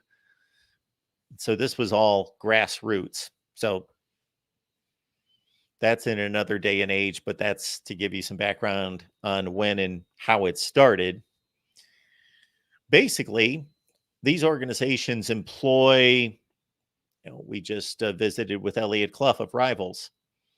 If you go to the Rivals site on for Iowa in particular, I think they have 3 to 4 to 5 people covering Iowa recruiting, Iowa athletics, football, basketball in particular. And then they have different layers of personnel. They have on the regional level, there are people that write for 247 Sports and Rivals that have a regional attachment and coverage area. So they have individual sites. They cover all the Big Ten schools, all the SEC schools, the Big 12 schools, all the Power 5 schools. And then they have regional people that cover the Big Ten, that cover the SEC or cover the Midwest, cover the Southeast. And they go and scout. Then they have national recruiting analysts. We had Tom Luganbill on here from ESPN a few months ago, and we dug into some of his responsibilities. So now how they are evaluated and when they are evaluated, of course, the football games themselves are evaluated. We have a number of people that are on our shows every week that go to high school football games, and they are assigned to watch. They're not there just to watch the two football teams play and enjoy the game and write on and report on the game itself. No, they might be there because there's a Nebraska commit there. There's 2 Iowa commits there. There's an Iowa State commit there. And there's one player who's choosing between Colorado, Iowa, and Kansas State. And this game's in the middle of Kansas somewhere. And they are scouting those particular players and taking notes. So the game evaluation is one component, a very big component, of course, because that's what they're going to be doing is playing football. So the games themselves are evaluated both in person and on tape. There's an outfit, of course, by the name of Huddle.com, HUDL.com, where they have the biggest and at least most popular reservoir of high school football games and game film on individual prospects that you will find anywhere. You could go through the Iowa list of recruits and signees today and go to huddle.com. And I think that you could find a video highlight reel that would last anywhere from 3 to 10 minutes on each one of those players, or certainly on most of them. But there are also camps. So while we think football is done and over, especially at the high school level, there are camps, especially late spring, early summer, where top prospects will convene at a university. Iowa, Michigan, Ohio State, they're all over the place. Multiple camps, weekend after weekend after weekend after weekend in May, June, and that's the bulk of it right there. Because as that obviously falls between spring practice and the beginning of media days on into August camp, where hundreds of players will convene on a campus for one weekend to be evaluated by coaches, and they run them through all sorts of drills.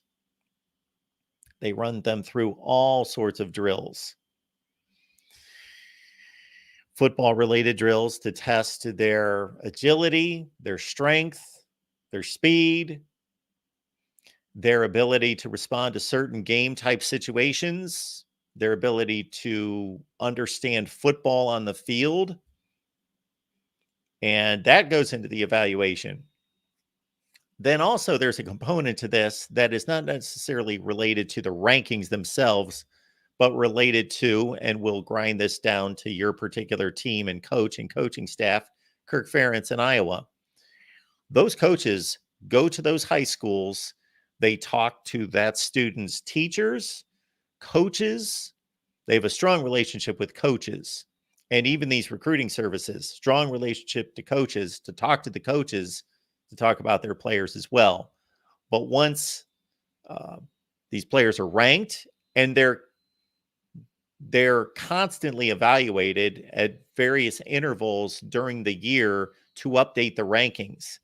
So a player may be ranked number 23 at their position, but then they had an outstanding junior season in high school, and they go from number 23 to number 14. Or they fall, or they had an outstanding camp, or they didn't have an outstanding camp performance. But again, getting back to the teams themselves, they will go to the high schools, and they have usually a relationship based on proximity with the coach, and they'll talk to teachers, counselors, principals. They'll have access to academic records. They'll know if they've been in trouble, if they've had issues in school. They'll evaluate their character. And again, that doesn't, the rankings themselves is strictly football and physical evaluation, but the coaching staffs themselves take it that extra step, obviously, because they want to know what type of person are we recruiting. Just like on the NFL level, they do the same thing and do their research of who is this person, what is their level of character, their level of effort, their level of loyalty, all those things as well.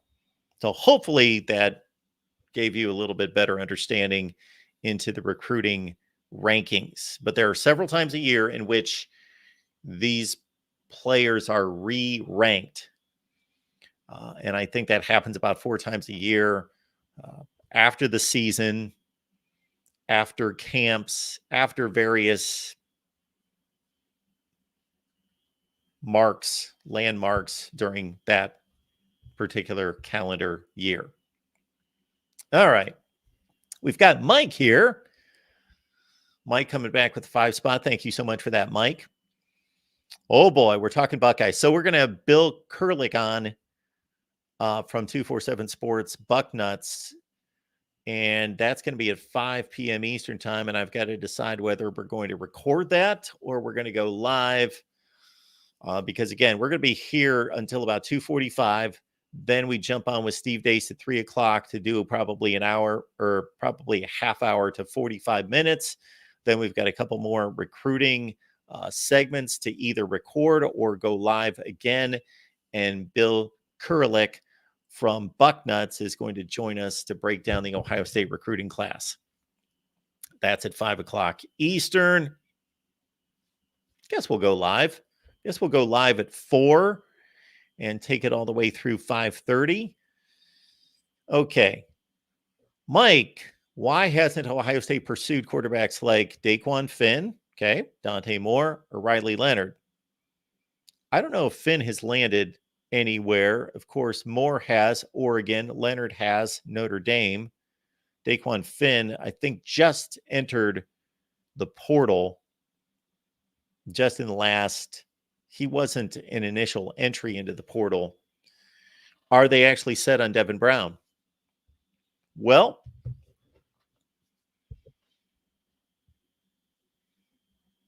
I would say that there are 12 to 15 quarterbacks out there that have a level of experience and have proven a certain level of play that would be interesting to a school like Ohio State. Not necessarily that they should be sold on any of these quarterbacks, but that have proven that they're capable at a Power 5 level.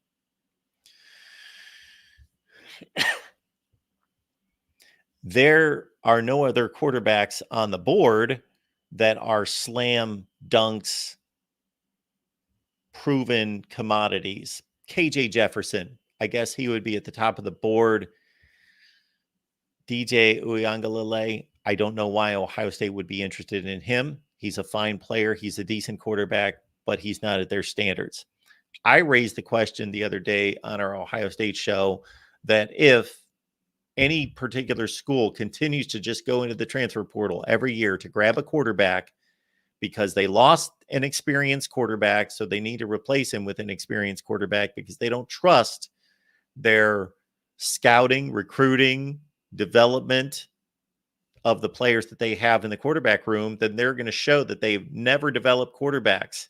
Ohio State right now has 5 stars and high 4 stars in Aaron Nolan, who's just coming into play here, who most likely will not be ready to be the starting quarterback or expected in any way to challenge for the starting position in 2024. But still, Aaron Nolan, one of the top quarterbacks in the country, coming in 24. Lincoln Kienholz, who has a lot of people raving about him and his ability, and Devin Brown. And Devin Brown's the only guy that's really gotten his feet wet. Lincoln Kienholz came into a couple games, took a few snaps. Devin Brown got a little bit of playing time against Purdue, against Indiana, a few other games before he got hurt.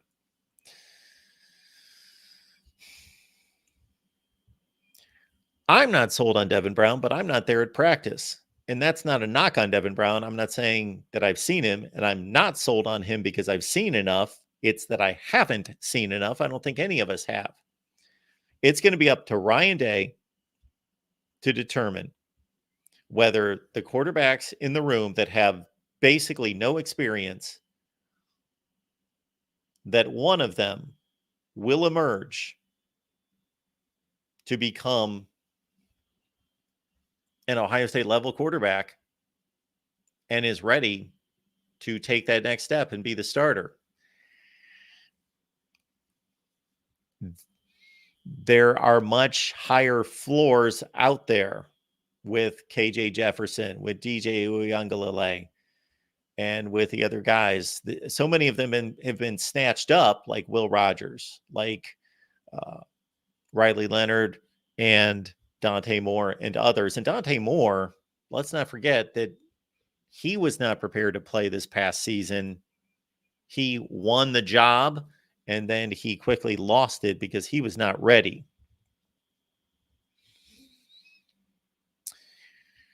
There's no question that Ohio State's interested in picking up a transfer portal quarterback. Based on past experience, I would hope that they would have the confidence and they would have done a good enough job in recruiting and development to look at their own room and say, we've got the guy here, even though he hasn't played a meaningful snap, and not get into this cycle that seems to have started at Notre Dame, where we got to grab a transfer portal quarterback because we don't trust anybody here and they haven't played. We got to play at some point. Everybody has to start somewhere.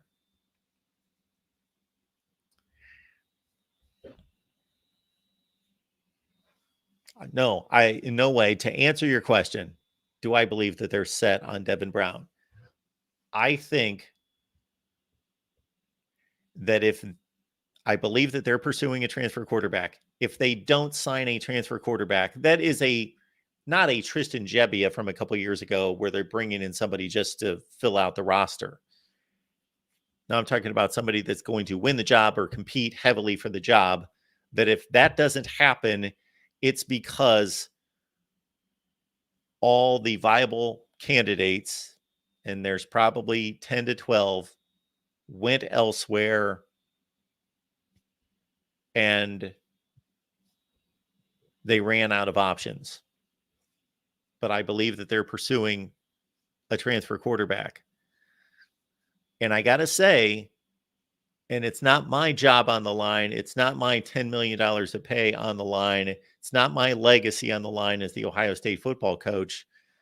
But if they have signed the right guys and been developing them, Lincoln Keenholt's now going on 2 years, Devin Brown now going on 2 years, and then Aaron Noland, who knows, he could show up and be, it shouldn't be expected of him, but Trevor Lawrence started his first year. Other players, Deshaun Watson, within 4 or 5 games, was starting his very first true freshman season. And there are a zillion other examples, so I'm not going to discount Aaron Noland.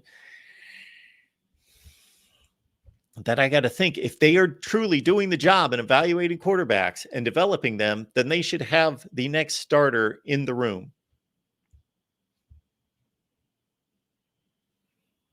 I'm not saying they do. I'm saying that if they're doing their job, then they do. When there's 3 of them, it'd be one thing if they had a couple quarterbacks that they knew these are just program players, and they're not truly competing for the job, and we're banking on one guy. That's a precarious place to be. We're banking on one guy. No, you need competition. You need to reinforce this room. But they have 3 guys that are projected to be starting quarterbacks in the Power 5. One of them isn't going to come through.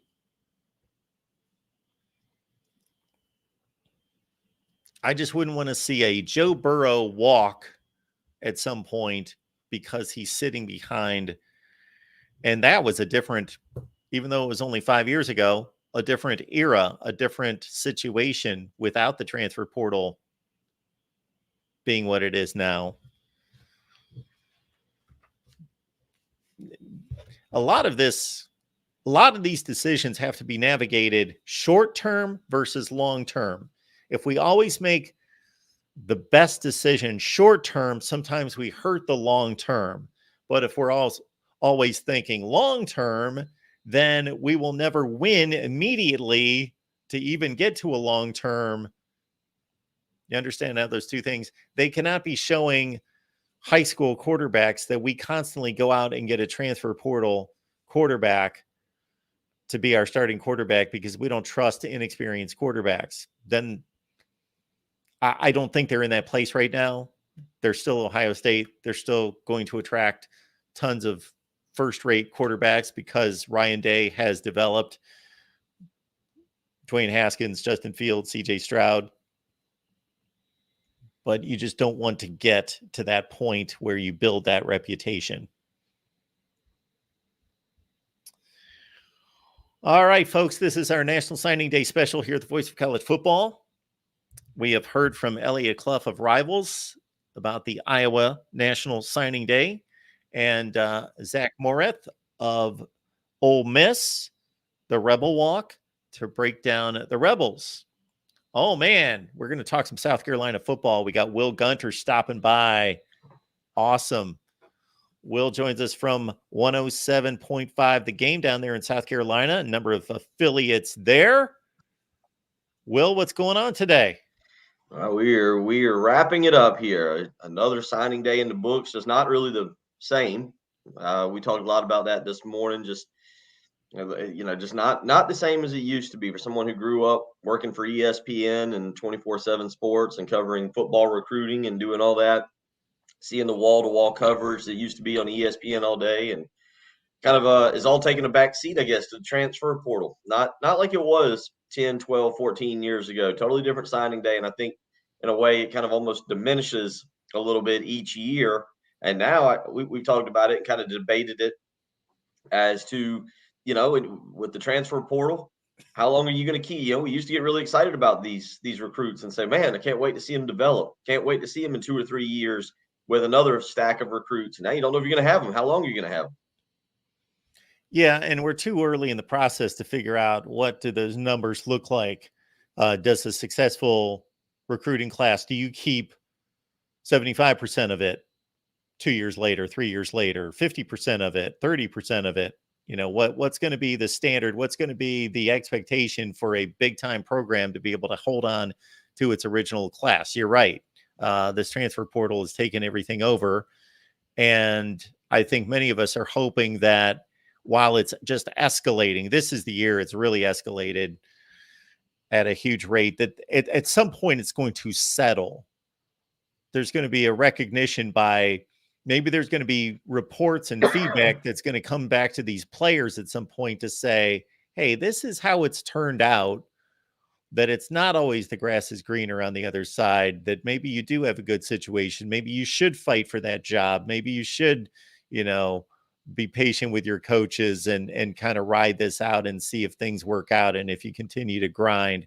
But we won't know that for maybe a couple years here. No, yeah, and it's the evolution of college football as we know it, and how things are changing. I mean, look at how many years ago, just kind of going back to Ohio State, a starting quarterback, whether you liked him as an Ohio State fan or not, on a starting quarterback for Ohio State transferring out, Dylan Gabriel throwing for, 6,500 yards in 2 years and 55 touchdowns, basically being told to hit the transfer portal because they were going with a true freshman. Just all kinds of just crazy things that we used to not see. Malachi Nelson at Southern Cal. I mean, what the 2021 recruiting class, 2021 class, 8 of the top 10 quarterbacks transferred. I mean, that is just crazy. So it's a different time. We're still kind of hammering it out as to what college football will look like moving forward, but it's wild. It is. And these recruiting rankings, I still think, mean a lot, but they don't mean everything like they used to. So to your point, if you look at the 247 Sports total composite rankings, the total roster talent composite rankings, you're basically, if you look at that ranking from the beginning of the college football playoff, it shows you the college football playoff. It shows you Alabama, Georgia, Ohio State, Clemson, Oklahoma. They're almost listed in order of appearances, basically. It is so tied, the recruiting success, to the success on the field. However, transfer portal, how many of these guys are still going to be around? How many teams are supplementing themselves? And, Michigan's making up for more of a top 15 recruiting class year after year with great transfer portal additions. So where does Shane Beamer stand on that front? Well, I think for a school like South Carolina, you get as many high school recruits as you think can help and make an impact. And again, it's to the point now where you don't know how long you're going to have them. So I think even as a high school player, you're trying to gauge, maybe they only help you on special teams, but for a high school recruit, you're trying to get that guy in. And again, like I said, it might just be special teams, but he helps you in year one. And then you kind of backfill with transfer portal kids. You just showed that 17 recruits. That's a lower number. I think the average number of recruits was right around 23 or 24, which is about what it normally is. It is interesting to see Georgia with 27 because you don't have a 25-man cap anymore on recruiting. You have an 85 scholarship cap that has to be met by July 31st, August 1st, when players are set to come back for the fall semester. And so that's interesting from that standpoint, because I think what you're seeing with Georgia is just, hey, we're going to take as many great players as we can get. And then what we're going to end up doing is basically we're going to have a tryout, and the best players will rise to the top. So if we want to sign 35 of the top players in America, so be it. We'll have a tryout. And if you get beat out and you get cut from that 85-man limit, that's what you do. And I think in that standpoint, South Carolina can use the transfer portal to go out and find guys who, maybe they didn't work out for Georgia or Alabama or someone like that, but you can get still a high-quality player that's been in a college program and an elite college program, a college strength and conditioning program. So I think you go out, again, for Shane Beamer, you find what you can. 2 5-stars in this recruiting class for South Carolina, an offensive tackle and Josiah Thompson, and defensive end and Dylan Stewart. You land several other. South Carolina's got a really good class. You land several others there, and then you backfill again with prospects from Rocket Sanders from Arkansas. Guys like that, Kyle Kennard from Georgia Tech. that's kind of how you have to do it. Yeah. After a couple of these transfer portal cycles, Will, I thought I had this thing read, and I didn't, because I thought, okay, we're starting to see like basically two categories of transfers aside from quarterbacks, because only one plays, so it's a different deal. With the rest of the players, I thought, okay, what we're seeing is either number one, somebody was lowly regarded as a high school recruit, maybe because he just was overlooked or just hadn't blossomed yet, gets signed by a group of five, goes to a Sunbelt team, a Conference USA school, and just lights it up. And it becomes a really good player for 2 or 3 years. And then boom, we see this all over the place, elevates to a Power 5 prominent school. Or you've got a situation where a guy's a top level recruit. He goes to Georgia, he goes to Oregon, he goes wherever, and sits through maybe one season, doesn't see any playing time as a freshman.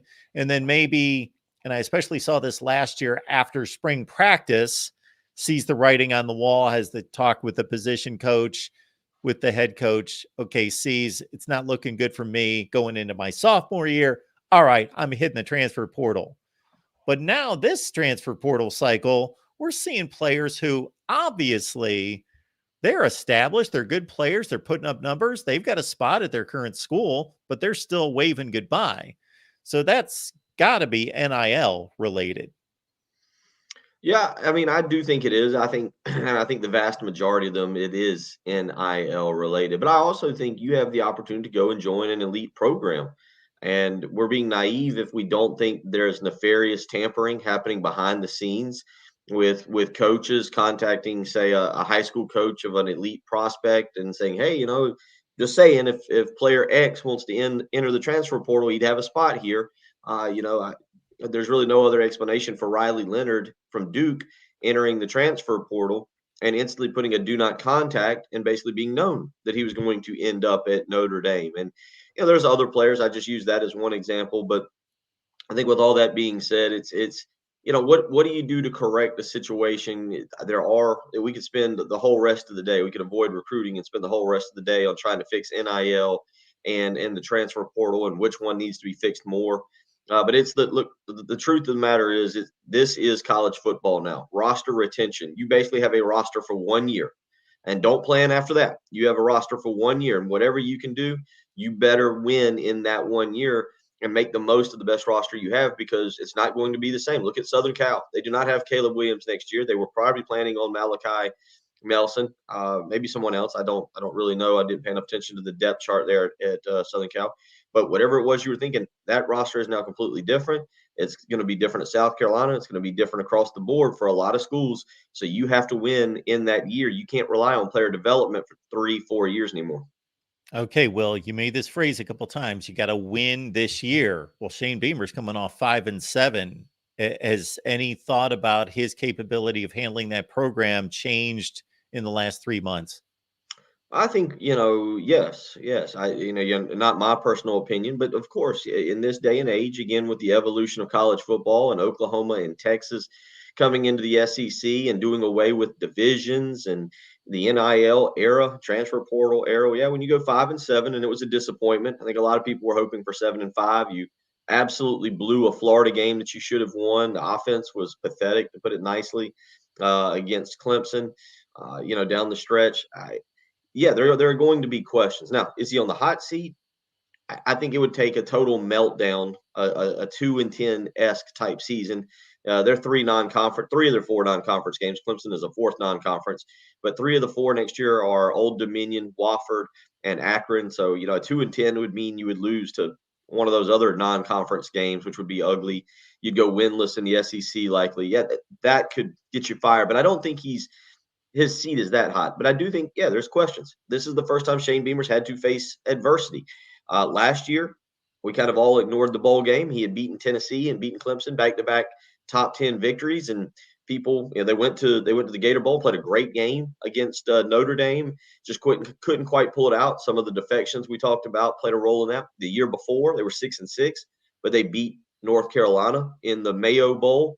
and people were excited the last 2 years in offseason. Now there's a lot of questions. Yeah, what are you going to do in this new era of college football? Can South Carolina compete? What is South Carolina's place in college football? And I think there's a lot of schools trying to figure that out right now. Yeah, and fortunately for him and a ton of others, they don't have to compete directly with Kirby Smart. It's more about let's win 10 games and get to this college football playoff. And that's how coaches are going to be judged going forward, not based on conference championships. And that's not the route to the playoff. So there's got to be a little bit more hope because of the new playoff format.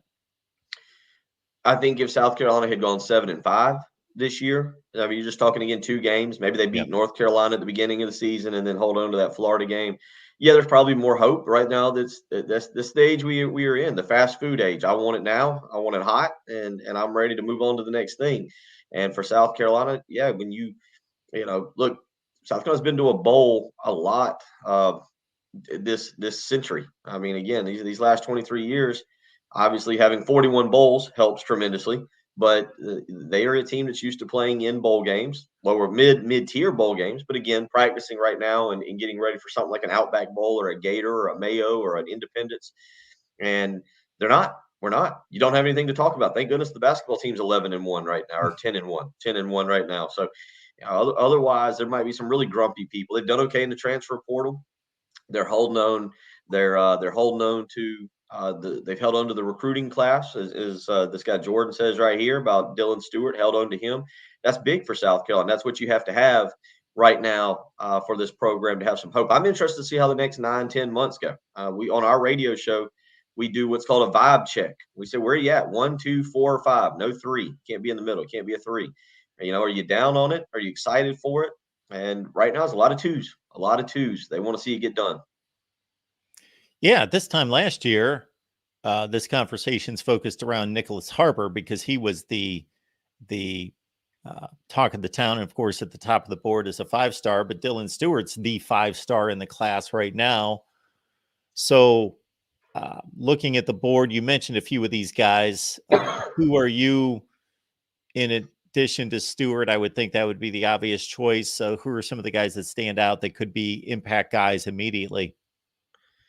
The fourth one on your list right there is one I'm very intrigued with. Fred Johnson out of Norfolk, Virginia. South Carolina did a good job of getting him into camp when nobody knew of him. And I think if South Carolina had not done that, you would see him at more likely of a Penn State or Ohio State going north as opposed to coming south. Fred Johnson is an athletic linebacker. He is violent on film.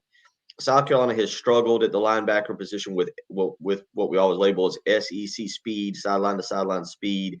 I think that's a huge one, and may end up being the guy in the class. Played for a state championship, I think 2 weeks ago there for his team in Virginia.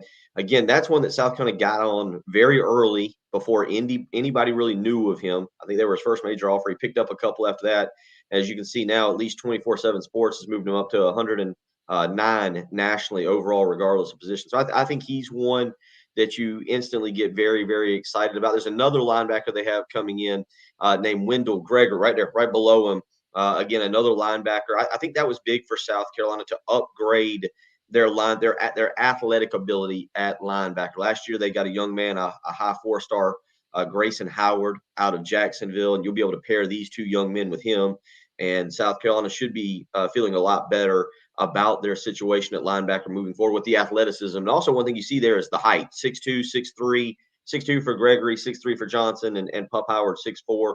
So you got some SEC looking dudes, and I think that's going to be very important. And then you overall, you look at the offensive line class, you got Josiah Thompson, who I think on many sites is a 5-star. Cam Pringle is again another guy that everybody's very excited about. It's going to need a little bit of development.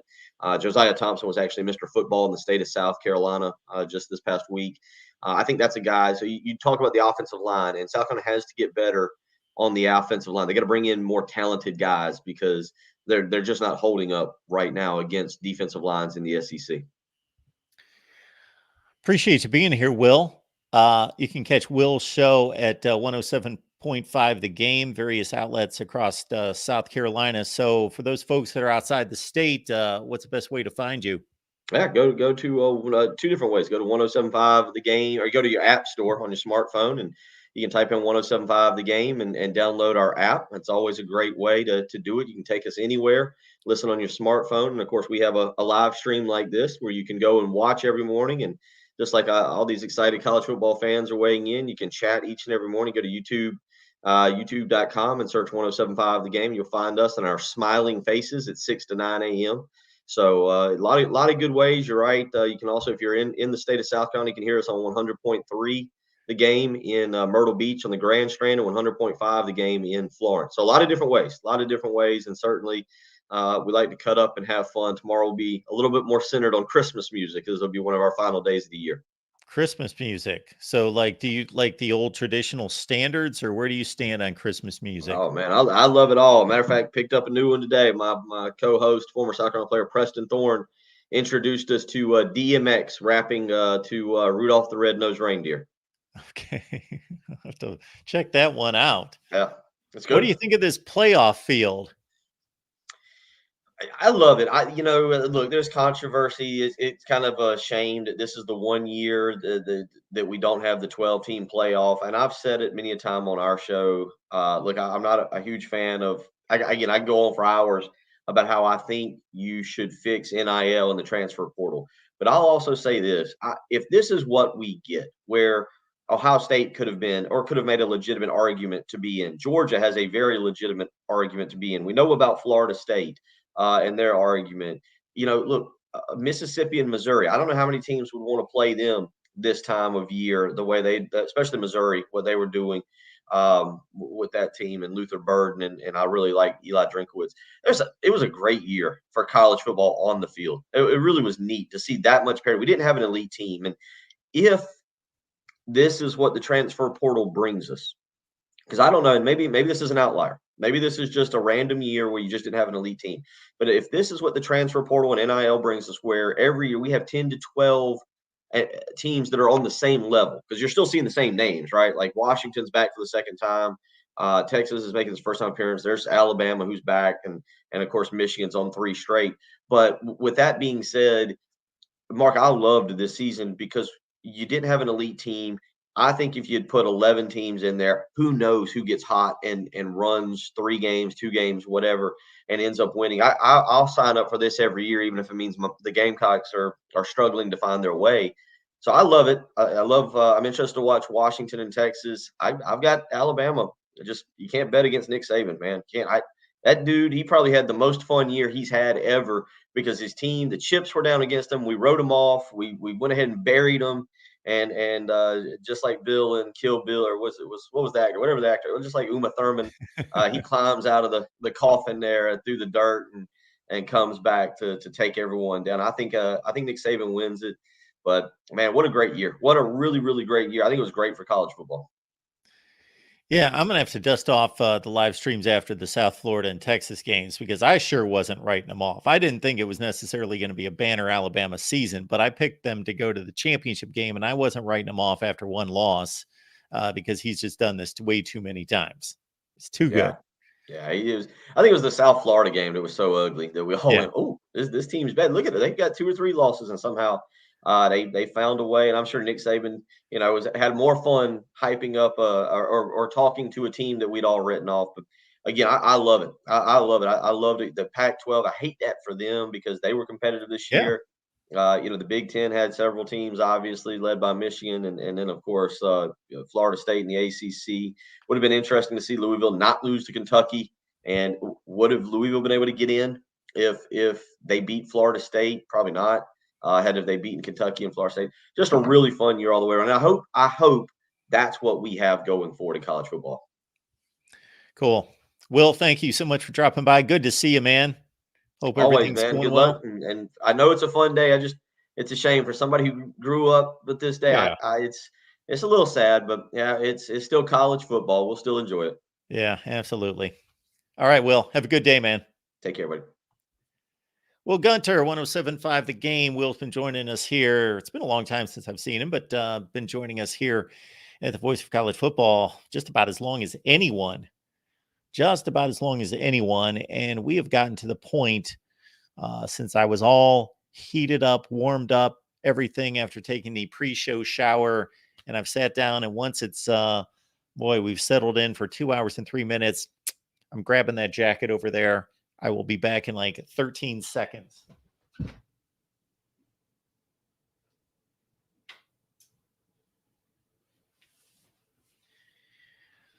We have heard from South Carolina, Ole Miss, and Iowa. We've got reports coming up from Oklahoma State, Oregon, and Wisconsin.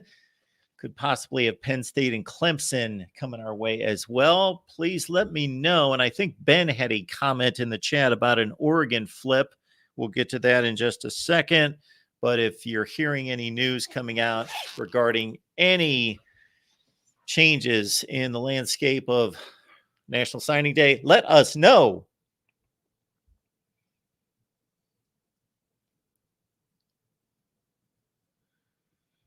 Aaron's obviously a Michigan fan. Case in point, we see it there. Mike roots for Ohio State when it benefits Michigan. Okay.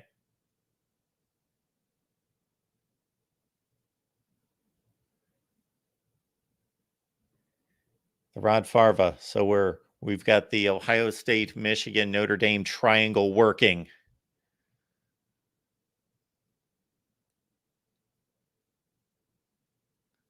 Conference pride. Yes, that's the question for Ohio State fans. Are you rooting for Alabama, meaning the SEC, or Michigan?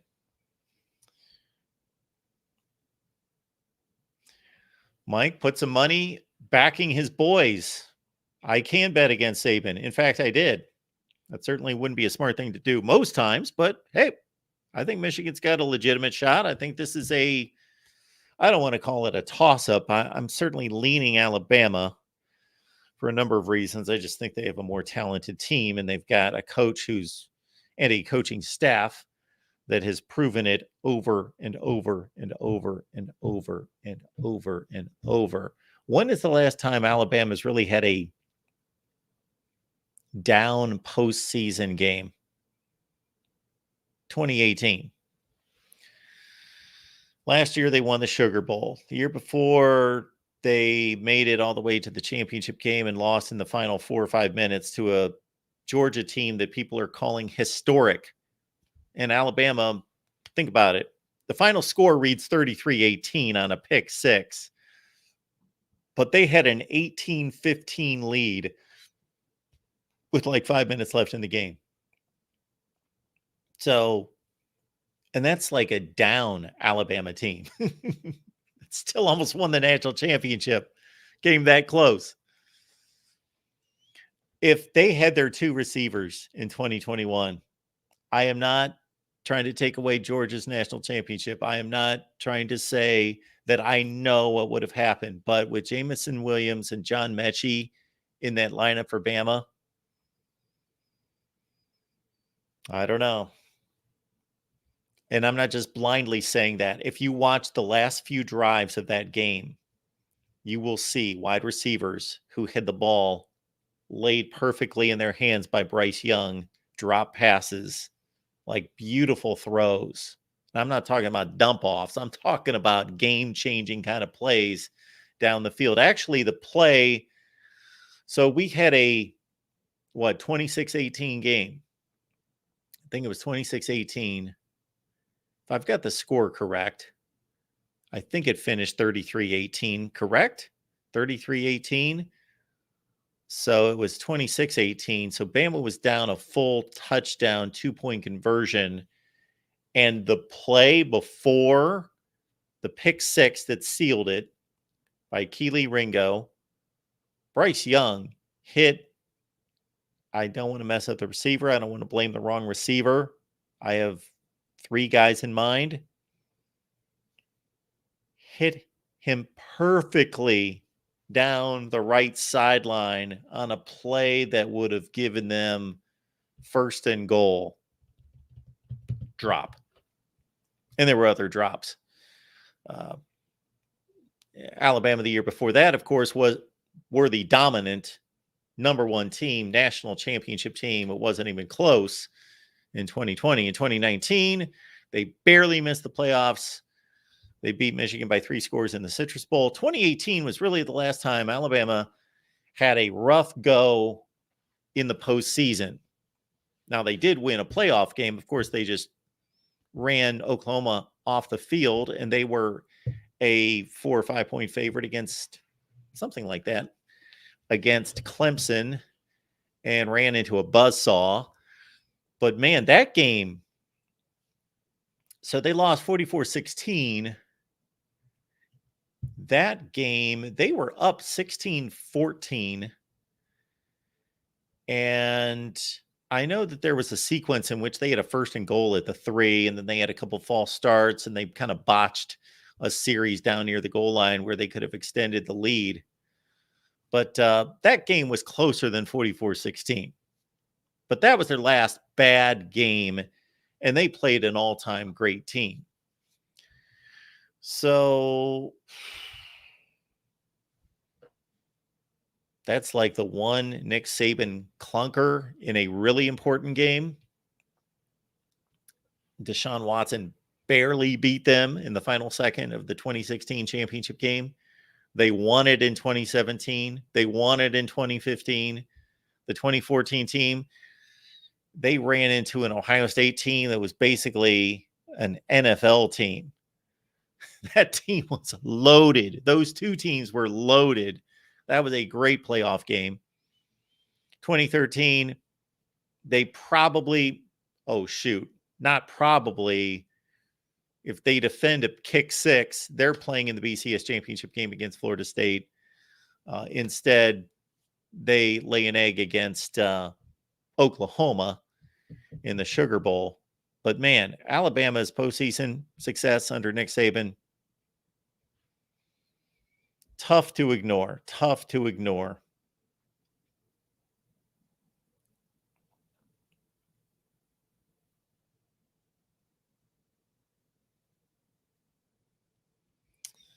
All right.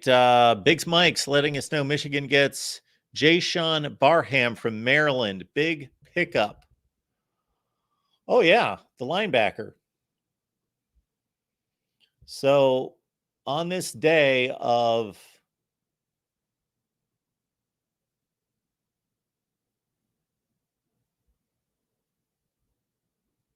National Signing Day, we better get to the transfer portal and see what's going on.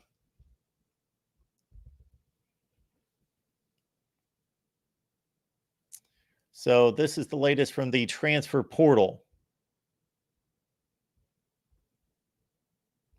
We've got Wisconsin defensive end Darian Varner. He's entered the portal. And he was a transfer from Temple.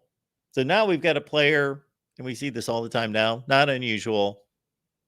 Signed at Temple, played at Temple, became a first-team All-American Conference selection 2022. Plays at Wisconsin in 2023. Need to keep going. What kind of season did Darian Varner have?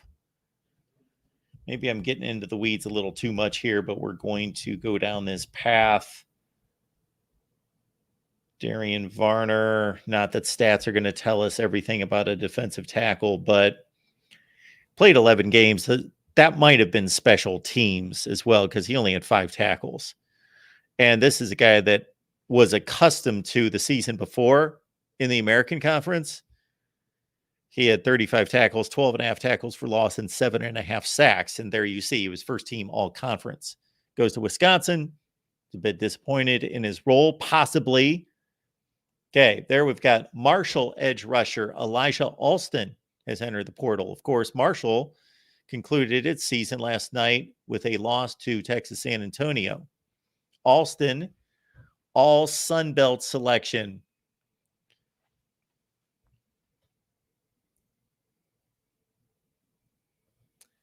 The expectation is that former Notre Dame wide receiver Tobias Merriweather is going to transfer to Cal and play in the ACC against Notre Dame. This just in. Oh, this is a big one. This is a big one in the last hour.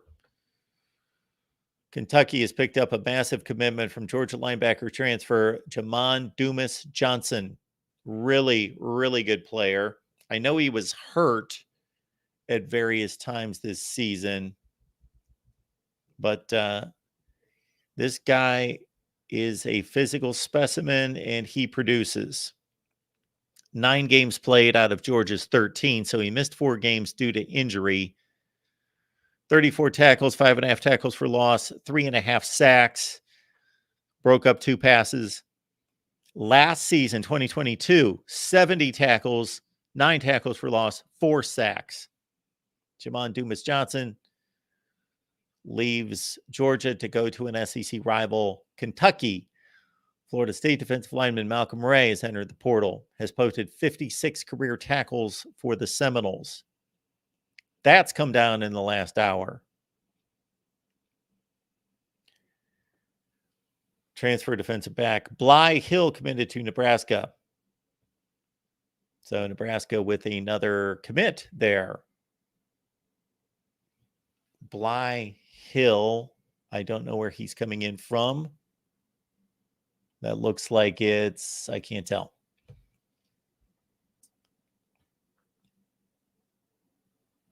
We've got 247 Sports Crystal Ball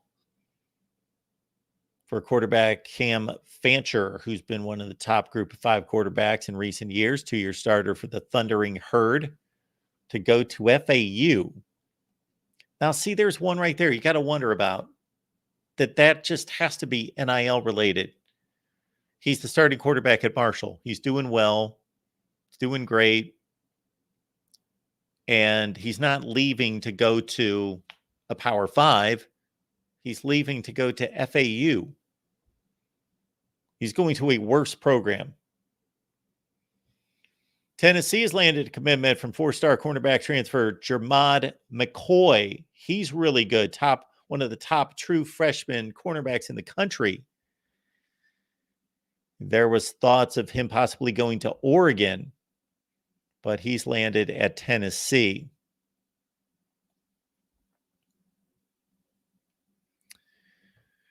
Xavier Bosley, Jacksonville State redshirt freshman offensive tackle. You wouldn't think much of him, but he is apparently one of the top freshman offensive linemen in the country.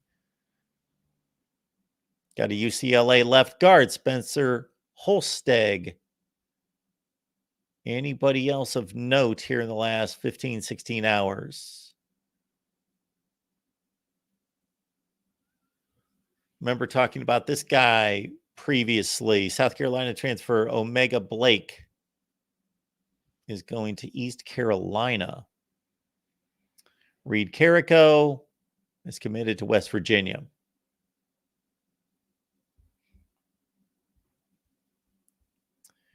All right.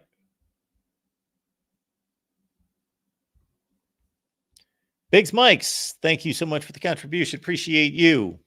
Wishing you and your family a Merry Christmas and Happy New Year. Mark, talk soon, bud. Go blue. That's in quotes. That's what Biggs Mike said there at the end. I did not say that. That's me quoting Biggs Mike's. Okay. All right, folks. Appreciate you being here at the Voice of College Football National Signing Day. Also, the transfer portal. It's pretty obvious. There's probably like 10 or 12 items there just from the last hour or two. Wow. And some really good players. Biggs Mikes. Thank you for that. Which reminds me, actually, because of my personal plans around the holidays, I'm going to be here for the Big Ten Live Show on Christmas Day because my Christmas really kicks in the next day because of family situations and people coming in from out of town. So I'm going to have the Big Ten Live Show here at 6 p.m. Eastern Time on Christmas Day. We will be here doing it up with all of you or whomever chooses to show up. So I got to think all the presents are going to be opened.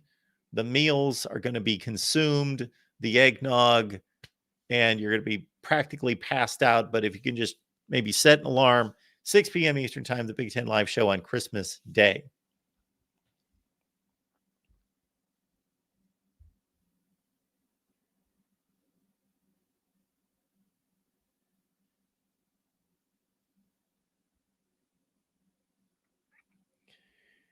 And I'm not going to be able to find it now. Exploring with Ben had some Oregon news for us, and it is lost at this point.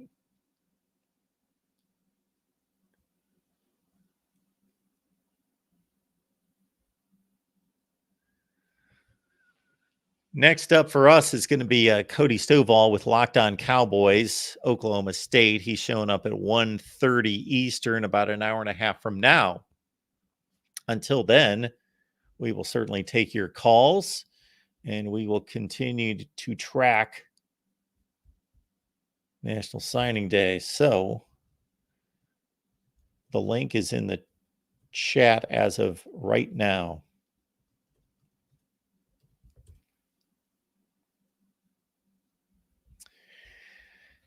Let's look at the top players in the nation and see where they are headed.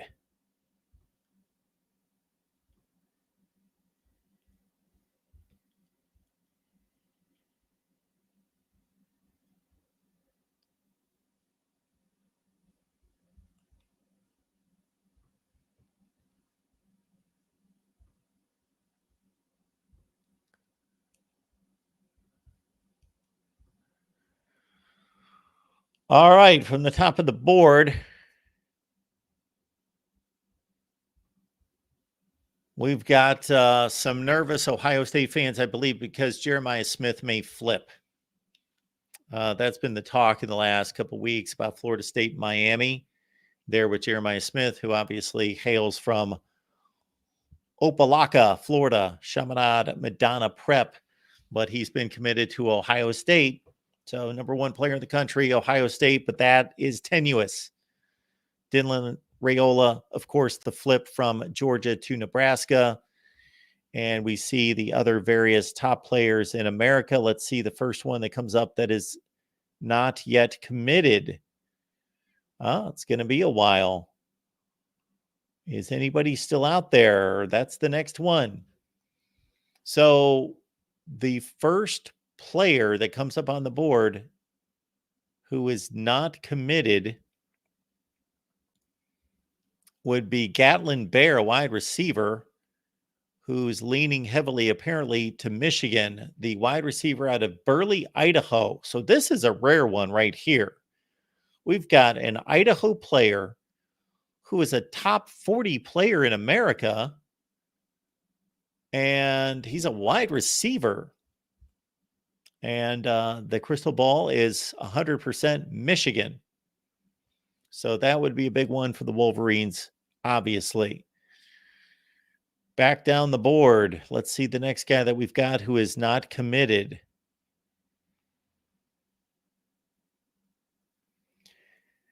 Xavier Mincy. He's a safety who is being crystal balled to Florida out of Daytona Beach, 71st rated player in the country, 6th rated player at safety.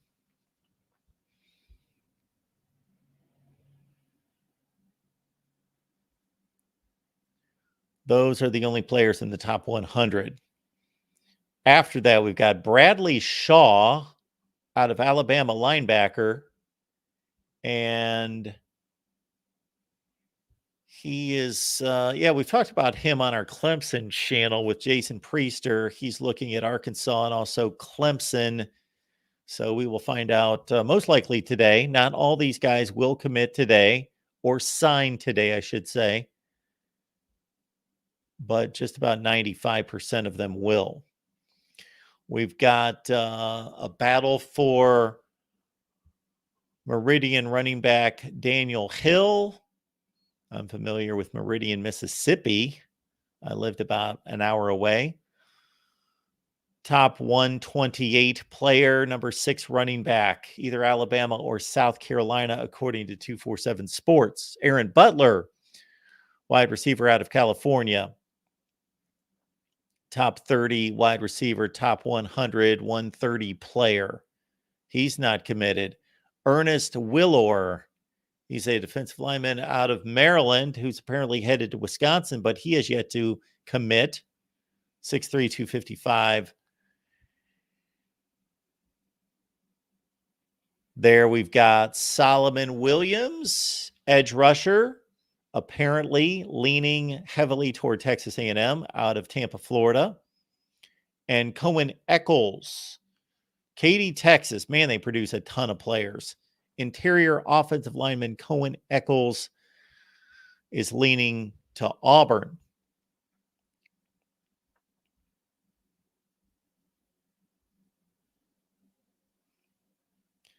We've got Amari Williams, the athlete. Don't know, typically that means he's either going to play wide receiver or defensive back. More recently, though, we have seen a lot of quote unquote athlete category players be between linebacker and tight end, but he's still up in the air.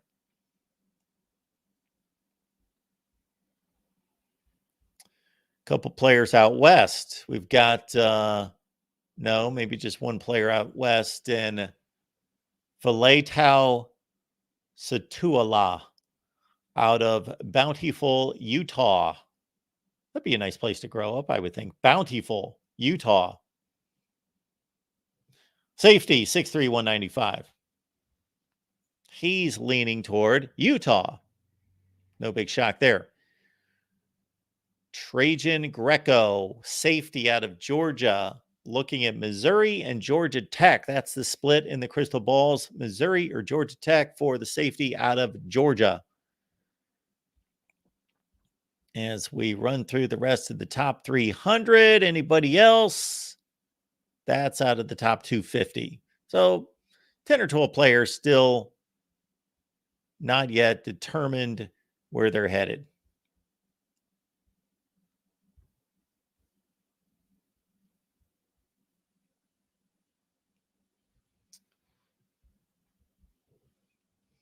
And so, folks, we've got Oklahoma State at 1:30. We've got Oregon at 2. We got Wisconsin at 2:30. And we've got a show to do here with Steve Deace, Michigan podcast at 3 p.m. Eastern time.